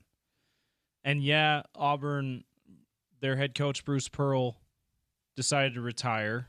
He's now in the media. There was that rumor on, remember Bruce Pearl's the story about him retiring, saying he's going to run for office too. We haven't seen anything like that, but his son takes over. Okay, head coach change. Okay, a lot of guys transfer out, but like a lot of the core that didn't go to the NBA, most notably Janai Broome from last year, is still on that Auburn team, who he was a starter for, that went to the Final Four, as I said, and yet he's still, and they elevate an assistant to be the head coach. So it's like you would think that he had a good enough relationship, and he still decides to transfer after having some interesting attitude, whatever, kind of on the court misconduct type stuff, some hard flagrant fouls, those things of that nature at his previous school. He still tries to transfer, and then we hear, hey, we are inferring there's probably some kind of attitude thing that's getting him kicked off of his next team. I mean, like that. I don't know, man. There's a lot of things that add up to maybe he's not someone that people want to work with. 18.5 points a game, though. People will tolerate a lot to keep that on the floor, to keep that on the roster. When you are about to go into tournament time, this is a big deal, right? And USC is not going to do anything significant. Yeah, I haven't even looked at where USC are. They even have a chance at March Madness? Or they? Let's see where USC is at as a team. Again, I started the conversation reminding all of you I just could not give less of a rip about USC sports from like a success standpoint, but it makes very little sense when we're this late in a season that a coach would want to willingly let his best player go. And they're not going to be in March Madness. They're sub 500 this year. Yeah. I didn't think so. Wait, no, sorry. They're sub 500 in conference. They're Oh. 18. They're 18 and 11 on So the they're year. probably okay. So they're bubble team if they can make a run in Big Ten tournament. Finish this the last week of the season. Finish this week, a couple of wins. Maybe they play themselves into it. Okay, yeah, that's So they still have something to play for, and yet they're still willing to dismiss this guy. The other thing about Chad Baker-Mazara, he's 26 now. Is that right? He's 26 years old. Yes, and he's just now becoming a guy who can be a leading scorer after being like a defensive specialist role player guy at better teams. That doesn't. I mean, that's good production for you right now, but that doesn't really. Eric Musselman's got to think. Okay, this might mean that we have. This means we basically. What little chance we had to make the tournament is probably gone, but I can find better players to be my best players next season. So going forward, he started his career at Duquesne, then he went to San Diego State, then he went to junior college for a year at Northwest Florida State College, and then he was at Auburn, where he's a third-team SEC player, and now he's at USC. He was the sixth man of the year when he played for the San Diego State Aztecs. Like I said, all SEC with Auburn, and 18.5 points, 4.2 rebounds. He's played 26 games for USC this season, and now he is off the team. I need to, in the worst way, know exactly how far this went for Eric Musselman to just be like, you know what? I'm not dealing with it anymore. I'm done with this. He was asked, like, hey, wait, why did he leave the game? And it was very much, it's the exact same thing as the Bill Self conversation. Said he couldn't go. He said he was not able to go. And now he's off the team. This is not the first time something like this has happened. This is not the only time it's going to happen moving forward. We have to, at some point, look at this very strange landscape we're in college football right now and remind ourselves that it is not in the best interest of teams and players to let them bounce around and be these like men with no country. If you are on your fifth different program in 6 years, there's probably something more than just, oh, he was injured. If you're willing to take a guy on and be the fifth program that he plays at and make him a starter and let him be your leading scorer, you probably don't get to be surprised when maybe his investment in the team, in the culture, in the relationship, in the whatever, with you as a coach personally or with his teammates or with whatever, it might not be the healthiest, the best, the most robust. We're looking at a weird time in college sports where loyalty is something that is very transient and purchasable. It's commodified, but that leads to flaws in, I don't want to say character because you don't want to attack a person's character, but it creates cracks in the armor. For a team, a culture, a program, and for a player. Imagine just walking off the floor in a game and being like, I'm done. I mean, and listen, I'm not making a direct comparison here. We don't know all the facts with Chad Baker-Mazara. Tomorrow we could find out there's a legitimate reason that had nothing to do with his attitude or whatever. But to be fair, you're right. However, you would hear about it we quickly if either his agent, his family, himself wanted people to know, no, it's not what you think it is. We'd probably have already heard about it. And if USC, conversely, was just like, actually, like they're not going to throw some kid under the bus if they don't think he deserves to be under the bus. Right. They're going to be like, no, it was a legitimate injury. Season ending, whatever. Season ending, we're like, but the announcement was he is off the team. Yeah, it's not season ending injury. But anyway, I put that out there to say it's a little bit reminiscent of the way Antonio Brown just ran off the field his last game with the Buccaneers, his last game in the NFL. Yeah, strange. Right? Just like You mentioned imagine running off the field. Yeah, we saw that with one of the best football players of his generation who just completely lost his head. All kinds of screws came loose with Antonio Brown for whatever reasons. And again, that's why I say not a direct comparison to Chad Baker Mazzara, but I mean, it does make you think of, remember when that crazy dude did that against the Jets however many years ago? Also, Antonio Brown he's in Dubai right now. Is he really? Oh, yeah. Did you see that tweet? Right, yeah. I came here for a tax shelter, and now I'm in a bomb shelter. Yeah. It's like Antonio Brown says nothing for months and months and months at a time, and then he drops that on us.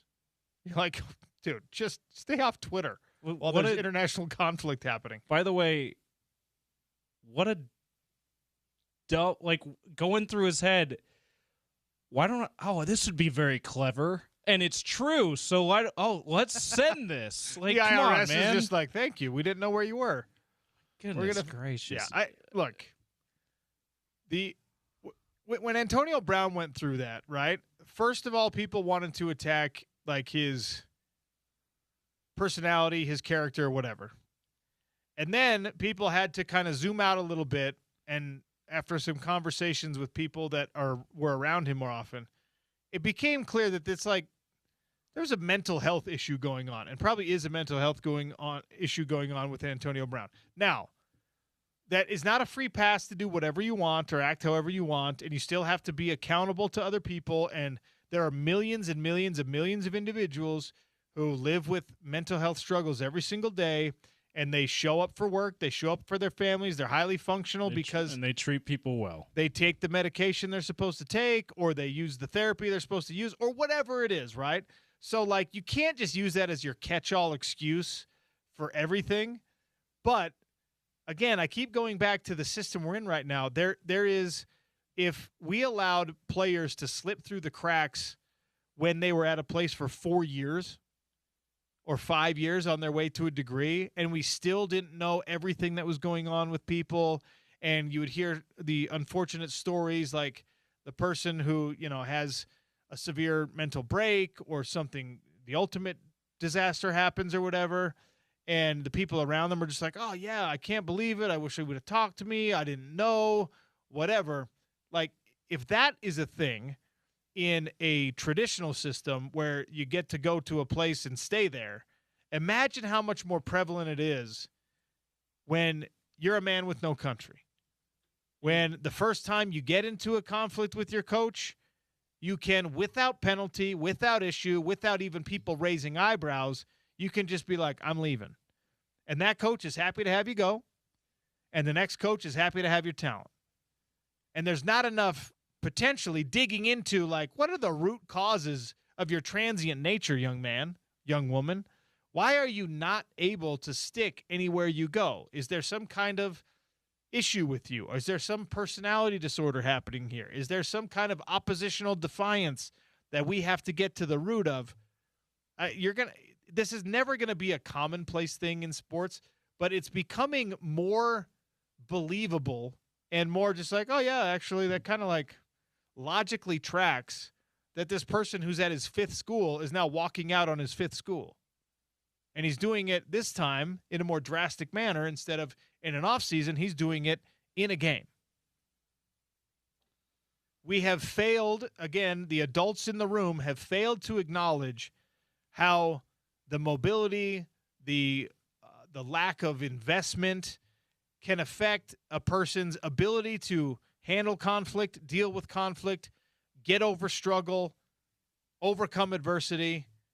And I know the main goal is to win and the main goal is to make money, but one of the goals of college athletics, even at the USC level, still has to be putting people in situations where they can succeed long term. And I'm not blaming Eric Musselman, and I'm not blaming Chad Baker Mazzara individually. I don't know who's at fault here. I don't know if that's even the right way to frame it, who's more at fault, or like it could just be something. But the system that we have allowed to perpetuate in college sports is not helping this. Whether you want to call it causation or correlation or whatever, it's definitely not making this young man's situation better. It's definitely not making it easier for that coach or any coach to have accountability from a player. To say, you're not walking out on us. And even in like the oldest of old school ways, you were still going to have these guys who are outliers. And there would be a front page story about so-and-so walking off of what team or what high profile situation. It's not like you can fix it completely, but this situation highlights for me the lack of responsibility that we are just kind of excusing on every front. The athletic director doesn't have to care about this kid. The teachers, the professors don't have to care about this kid. The athletic trainer cares, but probably less than they used to. The coaching staff can say, we were having earlier in this conversation, just like, all right, fine, 18.5 points. I got to go find that from somewhere else. Instead of being like, how do I get this dude back? And look, I've told this story on the air before. I'll tell it again. Back in 2004, Fiesta Bowl team, Urban Meyer, there's a guy on the team who ended up playing a lot of years in the NFL who had some struggles with commitment, okay? He would show up at early morning lift, smelling of beer and cigarettes. His talent made it so that didn't matter because he was still that good, right? He tried to quit twice during that Fiesta Bowl season. Like, didn't show up at practice, kind of quit. Didn't want to be there, kind of quit. I'm not coming to the facility today, kind of quit, right? And I am not going to put a halo on Urban Meyer. And I don't think it was an unselfish motive that caused Urban Meyer to chase him down, to bring him back, to send other people over, to say, hey, we're not going to allow you to ruin your life. This is your ticket. This is your opportunity. You're going to be in the NFL, right? I don't think that was an unselfish thing. I think that Urban Meyer and the rest of that coaching staff wanted that player to be on the team and stay on the team because they needed his talent just as much as or more than they wanted to help him in life and make sure that he had an opportunity to go to the NFL. But the system that existed then meant that he had already been to a junior college, okay? If he doesn't work out at the University of Utah, he loses a year of eligibility, and then he's got 1 year left, and maybe something good can happen with his next landing spot, but it's not normalized, right? And it's not common for coaches to just throw people into the mix back then. You kind of had to earn your keep still in those days. That system was better set up for that individual to be sort of brought back in, not by football, but yes, in a way football, but by leadership, by camaraderie, by mentorship, by responsibility, by a coach or a coaching staff collectively saying, no, we're not going to let you fail here, because if you fail here, you might, not only are you failing us as a team, you might fail in life, and that's not what we're in the business of here. That's what it was. And yes, there were selfish motives behind some of that. That player's too good to let him leave. I need him to score touchdowns. I need him to make tackles. I need him to block shots. I need him to make shots. I need him to hit home runs, whatever. There were selfish motivations in those worlds, for sure. But that system was also set up to where you kind of had to navigate it together as a team, as a coaching staff and a player, as a player with his coaches or his academic advisor or whoever. It's not there anymore in college sports. And Chad Baker-Mazara might be the most outlier, crazy, obvious example of it, but he's not enough of an outlier that we should dismiss it.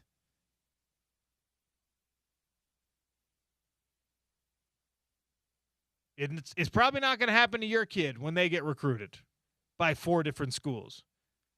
But those coaches don't have the bandwidth to fix him, to help him fix himself that they used to have. They are not incentivized toward that anymore. That system is gone. It's dead. We killed it. The lawyers killed it. The universities themselves, the television networks, it is dead. The kids that struggle and maybe have a broken home life and don't know about camaraderie and don't know about culture and don't know about family and don't know about how to make it as part of a group, nobody is incentivized the way they used to be to fix those persons. That sucks. Because we used to have so many great stories like that in college football. I can't tell you how many guys, when you like Ron McBride, great example of this, right? The reason I got to know Ron McBride is because Ron McBride went into the hood and recruited a guy that I ended up being close with later in life. He was older to me, a little bit of a mentor to me, and would not let that guy fail. Brought him from the hoods of Southern California, of LA, gang life. Brought him to Utah and said, you're not going back there. You're done with that stuff. This is the life you're going to lead now. Going to make you a good football player. Ended up in the Utah record books for a time, playing running back. Keith Williams, love you, man. I hope life is great for you right now. Awesome stuff. That was incentivized on both ends back in the day, right? I pulled you out of the hood. I brought you here. And if you leave, there are consequences for you, just like there are consequences for me as a coach. Now, if you're the player, you don't like how hard this is, there's no consequences for you if you leave anymore. And the consequences for a coach, if you bring that kid, you rescue that kid, but then you give up on him 6 months later, there are no consequences for you. You can just bring in another one, and he might be better. You don't have to invest in that person. Outside of your own personal accountability, your own principles, there's nothing to force you to do that. And again, I'm not blaming Eric Musselman here. Maybe it's just like too far gone with a guy who's been on 5 stops in 6 years. But gosh, it's bad for us. Societally, sports culture-wise, it's bad for us. The other part of this OC is this is college athletics. It used to be, and it didn't, like, athletics was always the first priority, right? There's lots of people that want to say, what happened to prioritizing college? And like, it wasn't ever the first priority. Not at the high level, no. It wasn't ever the first priority. I'm not going to be disingenuous and bring up that point. I'll say this, though. It was part of what they would do to recruit you there. They would say, and listen, if you apply yourself academically, you come out with a college degree, and you can be on track for a great living outside of sports if things don't work out, right? That's not even like part of the equation anymore. That's a problem. Well, especially now because you've multiplied that issue twofold to where you're just like, not only are we less worried about your academic achievement, but also we're going to throw a bunch of money at you. And so you're going to have all of these hard lessons learned. And yeah, like that nest egg, if you know how to handle it and deploy it correctly, that's life-changing, right? Like Devin Dampier is going to leave the University of Utah the same way Cam Rising did, much better off than most adults ever find themselves in their entire lifetime. The difference between those two guys and what some of these like perpetual transfers are, like degree, leadership, mentorship, a little awareness of what we should do, an education for real in education. Like they're going to leave not only with a nest egg, but equipped in some ways, either academically or otherwise, on maybe how they, with connections, personal connections, with maybe how they should move forward in their lives. These other cats that are bouncing from school to school to school, 5 places, 6 places, 4 places in 3 years, whatever. Nobody cares. Well, he got you here with $500,000. I don't care how you spend it. Well, no, Blow it on a sports car. You're at the University of Georgia. Get a reckless driving thing. Let's go, kid. I want you to graduate. If you don't, I don't care. Yeah, whatever. It's like Baker Mazzara, his 5th school. Schools don't just take all your credits, by the way, too. I'd be surprised if he has enough for an associate's degree of five transfers in, and like 5 years in. USC's a tough school. Like things, I don't know. Like that's a huge problem too. Like the thing that that has always been like the backup plan with college athletics is not even part of the plan.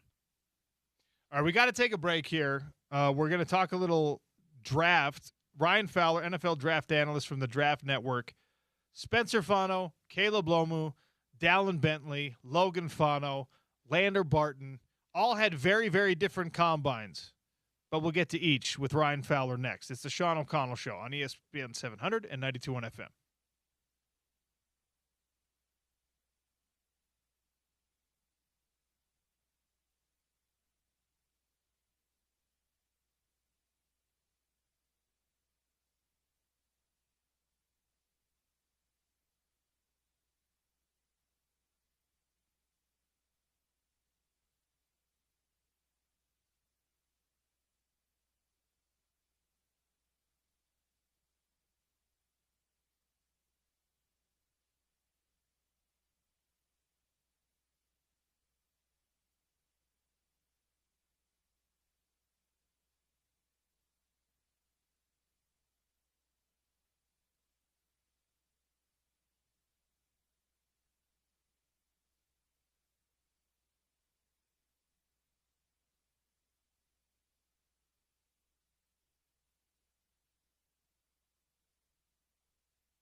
All right, inching closer to the end of the show, but Ryan Fowler, NFL draft analyst at the Draft Network, kind enough to join us to talk a little football. Ryan, welcome to the show. How are you?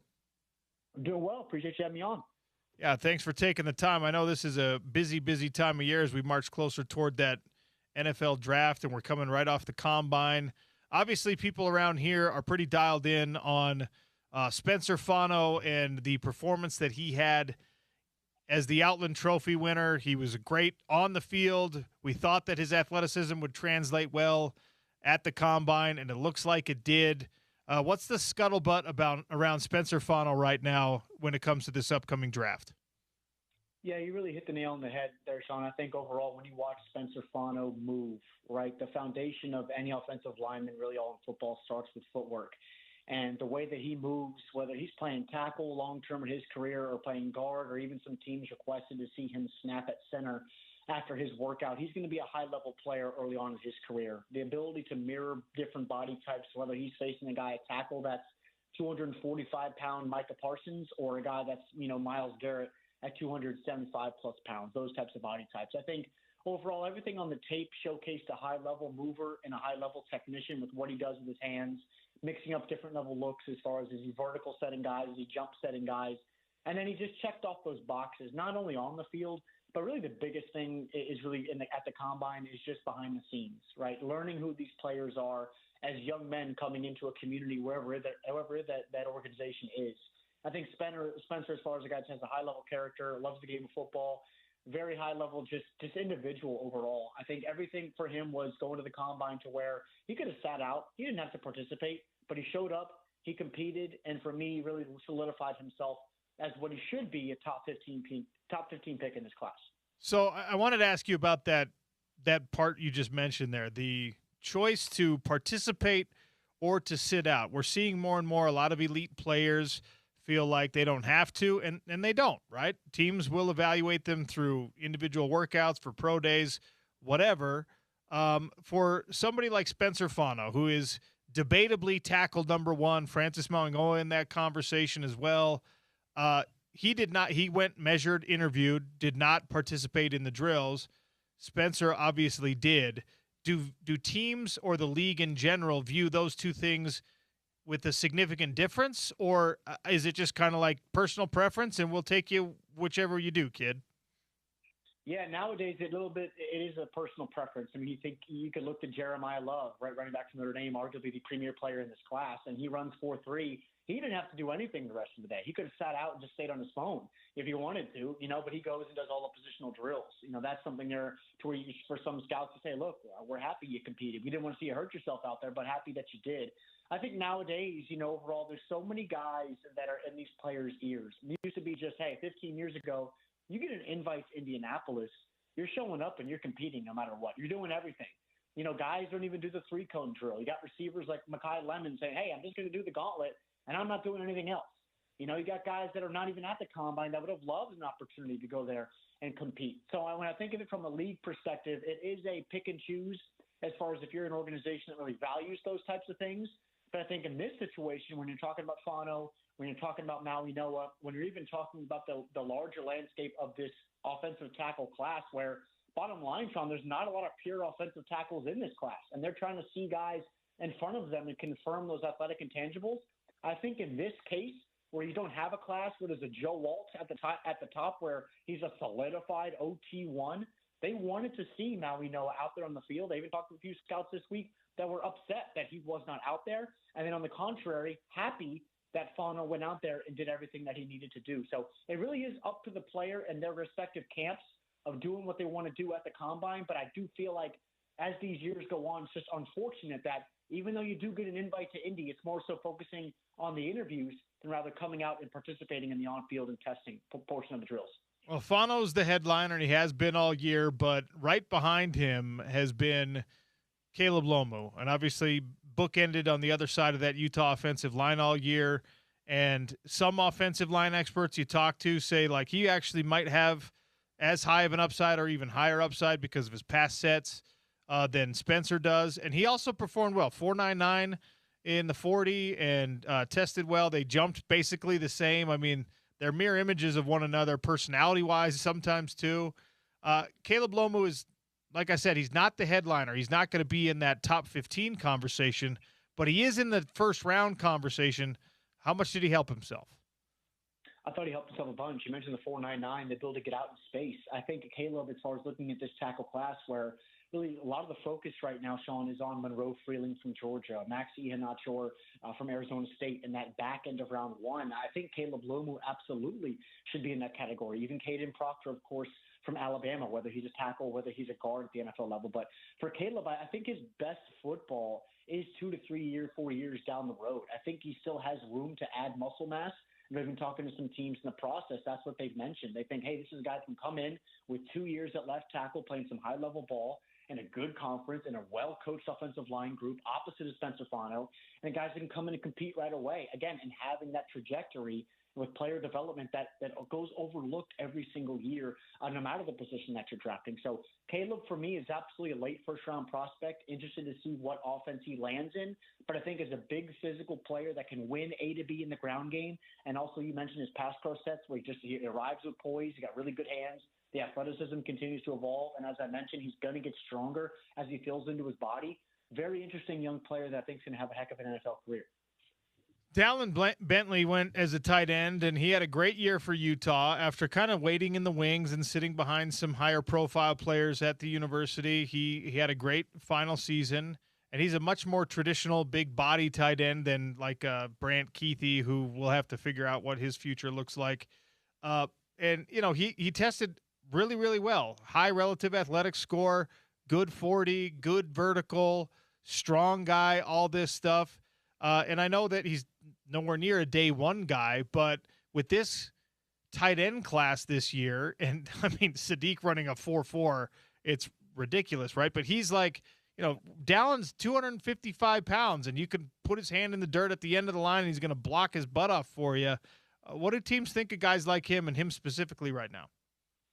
Yeah, this is a very deep tight end class. 27 tight ends were invited to Indy, and I was glad to see Dallin run the time he did. Excellent 10-yard split as well. Also put up, I believe, 24 reps on the bench, which showcases his strength. And he tested well in the broad and in the vert to showcase that explosiveness. Now, the guy only had 3 catches in his first 2 seasons out there at Utah, so he's really still probably relatively unknown to the public eye. But for scouts, this is a guy I think that's going to probably go maybe even late third round, early portions of the fourth, because of his athleticism. And I think the projectability that you do have in his game, because you mentioned the blocking ability. That means, hey, he can come in and play in line and scoot out to the perimeter, or he can kind of change the math, if you will, offensively versus defensively, to where you have to bring in another athlete on the field because he's not a 4.8 runner. He's a low 4.6 guy. You could classify him basically as a 4.5 guy.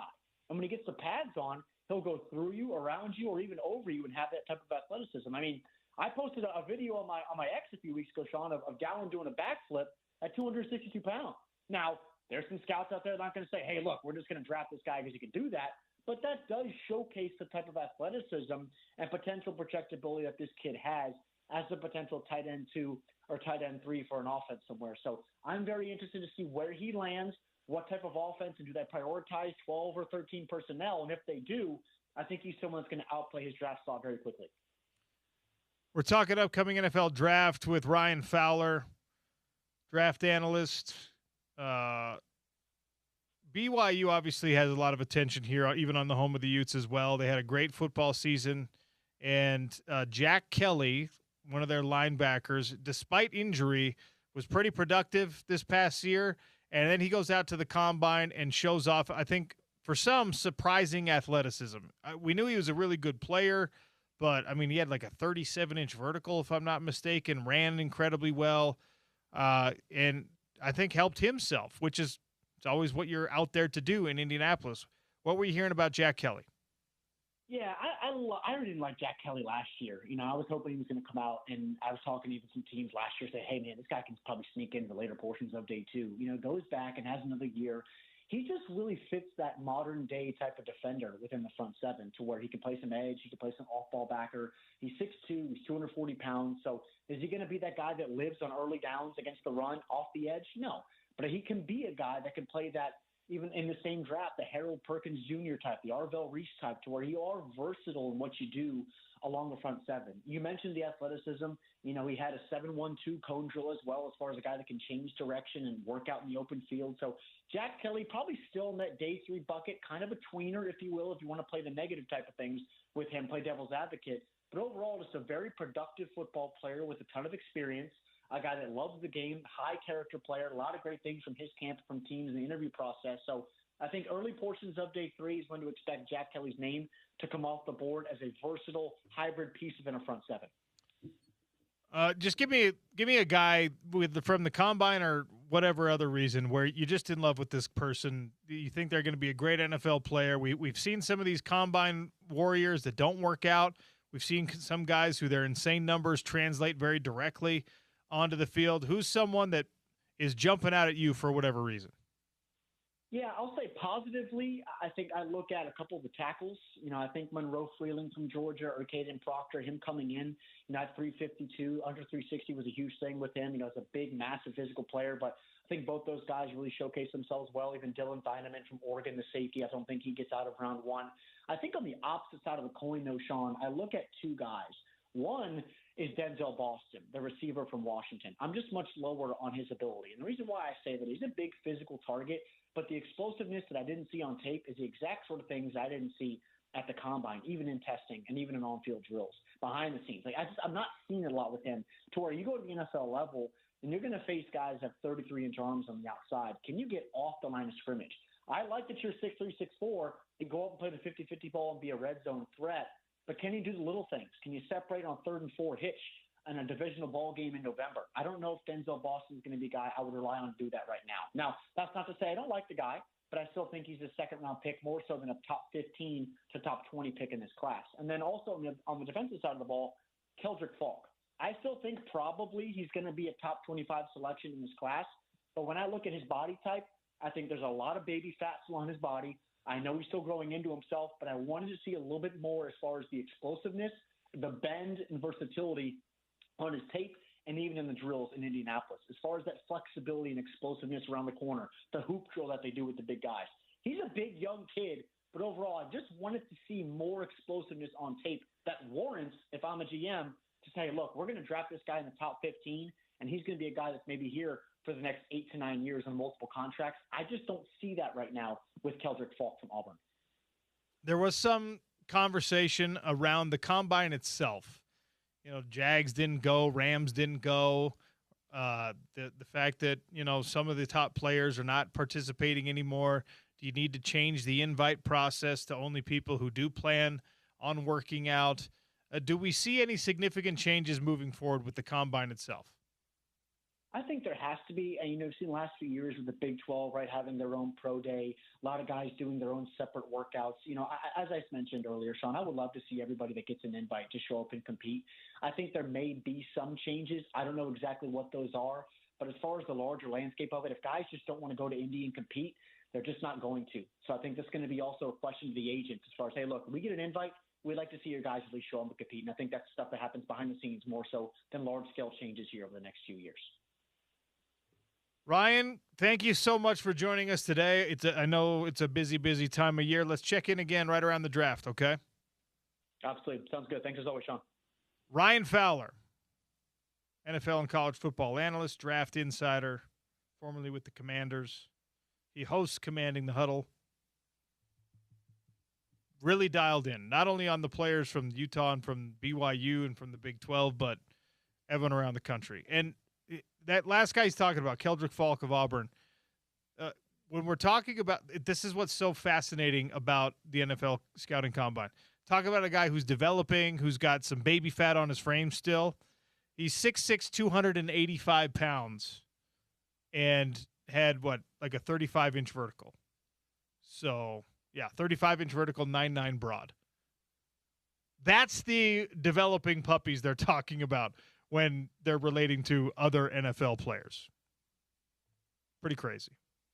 All right, some crosstalk coming next, brought to you by Advanced Window Products. It's the Sean O'Connell Show on ESPN 700 and 92.1 FM.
Crosstalk on ESPN 700 is brought to you by our friends at Advanced Window Products. 801-850-9100, $2,500 off, 10 windows or more.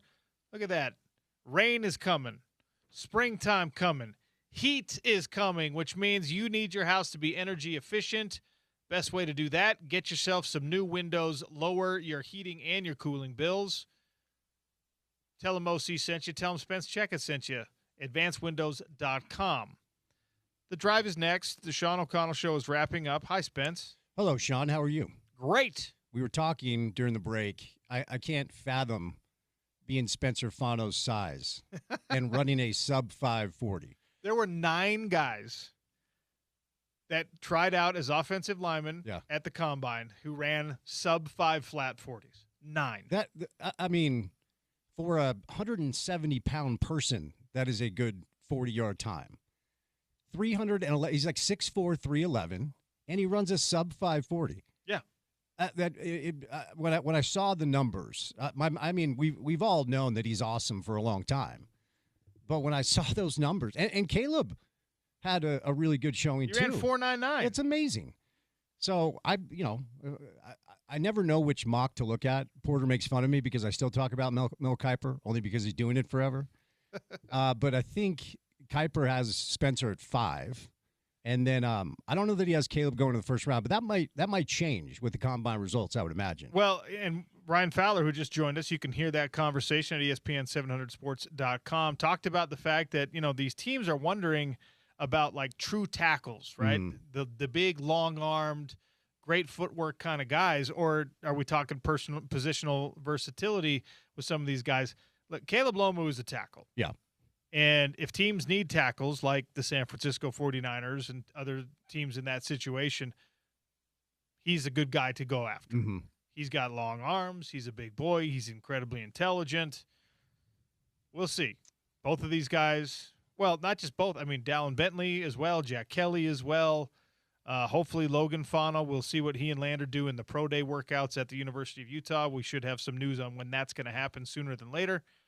But hopefully these guys are on the precipice of, making a bunch of money, a bunch more money, doing the thing that they've been doing for a long time. Yeah, they've already been paid pretty well. And it's just such a great free marketing tool for Utah football to see these dudes just completely blow everything out of the water, expectations, whatever it is. I mean, they continue just to exceed it. And obviously Jim Harding lives in Ann Arbor now, but just to have – like when Spencer's doing his thing, you've got the Utah football logo up there, and, you would know more about Jordan than I would as far as what his coaching pedigree would look like. But losing Jim was tough, right? So many great offensive linemen sent to the pros, so Jordan's got some big shoes to fill. Well, and to the point you're making, though, right, he is the highest drafted offensive lineman ever from the University of Utah. He was the number 8 overall pick. There's not a player at that Combine in Indianapolis who wouldn't trade places with him, except maybe Fernando Mendoza, because he had a decade-long career, was a Pro Bowler, an All-Pro, and ended up, in the Ring of Honor at Carolina. That's a heck of a career. Yeah. So, yes, it's all an adjustment. It's all going to be fluid and things like that, but Morgan Scalley did a heck of a job making sure that you don't take an obvious or significant backward step losing someone of Jim Harding's caliber, because Jim Harding was a big reason why you've got 2 guys that are going to be, well, one who's a definitive first-round pick and 2 that are a good chance of being first-round picks. Let me throw something at you that was posed to me over the weekend, and I'm quite sure there's nothing here at all. Do you think for 1 second at all Morgan would have followed Kyle to Michigan and be the defensive coordinator for Michigan instead of stay here and be the head coach? No. So somebody asked me, just because the Jay Hill thing happened so quickly, and I, like you, believe really there was nothing there. And the way it was posed to me is, would Kyle have wanted Morgan instead of Jay if Morgan was willing to do that? I think that the answer to the Kyle Whittingham angle of the question, would you rather have had Morgan? The answer, I think, is no. Uh-huh. And Morgan, would you have ever considered? I think is no. Yeah. I think that there was there's mutual love, respect, admiration between those guys, but I think that it is a consensus opinion that the time to go the separate ways was now. Yeah. And is now. Yeah. And Morgan knows what it's like being a high-level defensive coordinator and has known for a long time. He wants to know what it's like to be a head coach. Yeah. And he gets to do it at his spot. Yeah. I mean, I don't know that Michigan was ever Kyle Whittingham's dream job. This has always been Morgan Scalley's dream job. Have you been able to make any inroads on getting us complete access to practice and spring ball with your old teammate? He's still so non-committal on it, but, Spence, Yeah. he has not said no. Okay, that's a big step. A little bit more than 5 or 10 minutes. Also, in addition, can we get rid of the jugs machine behind the coaches being interviewed? No, that's a tradition at this point. It kills our practice sound. You want your audio to have lawnmowers in the background, those little mule things they drive around, the little side-by-sides, utility vehicles. You want the jugs machines, an occasional the air horn. You want none of those things. Yeah, you need them. Ultimately, I've pulled out of practice sound on my show so many times. I'm like, can't hear anything. I mean, wouldn't you want your coaches to, be heard and understood on your flagship? Just kill the jugs machine. It's not that hard.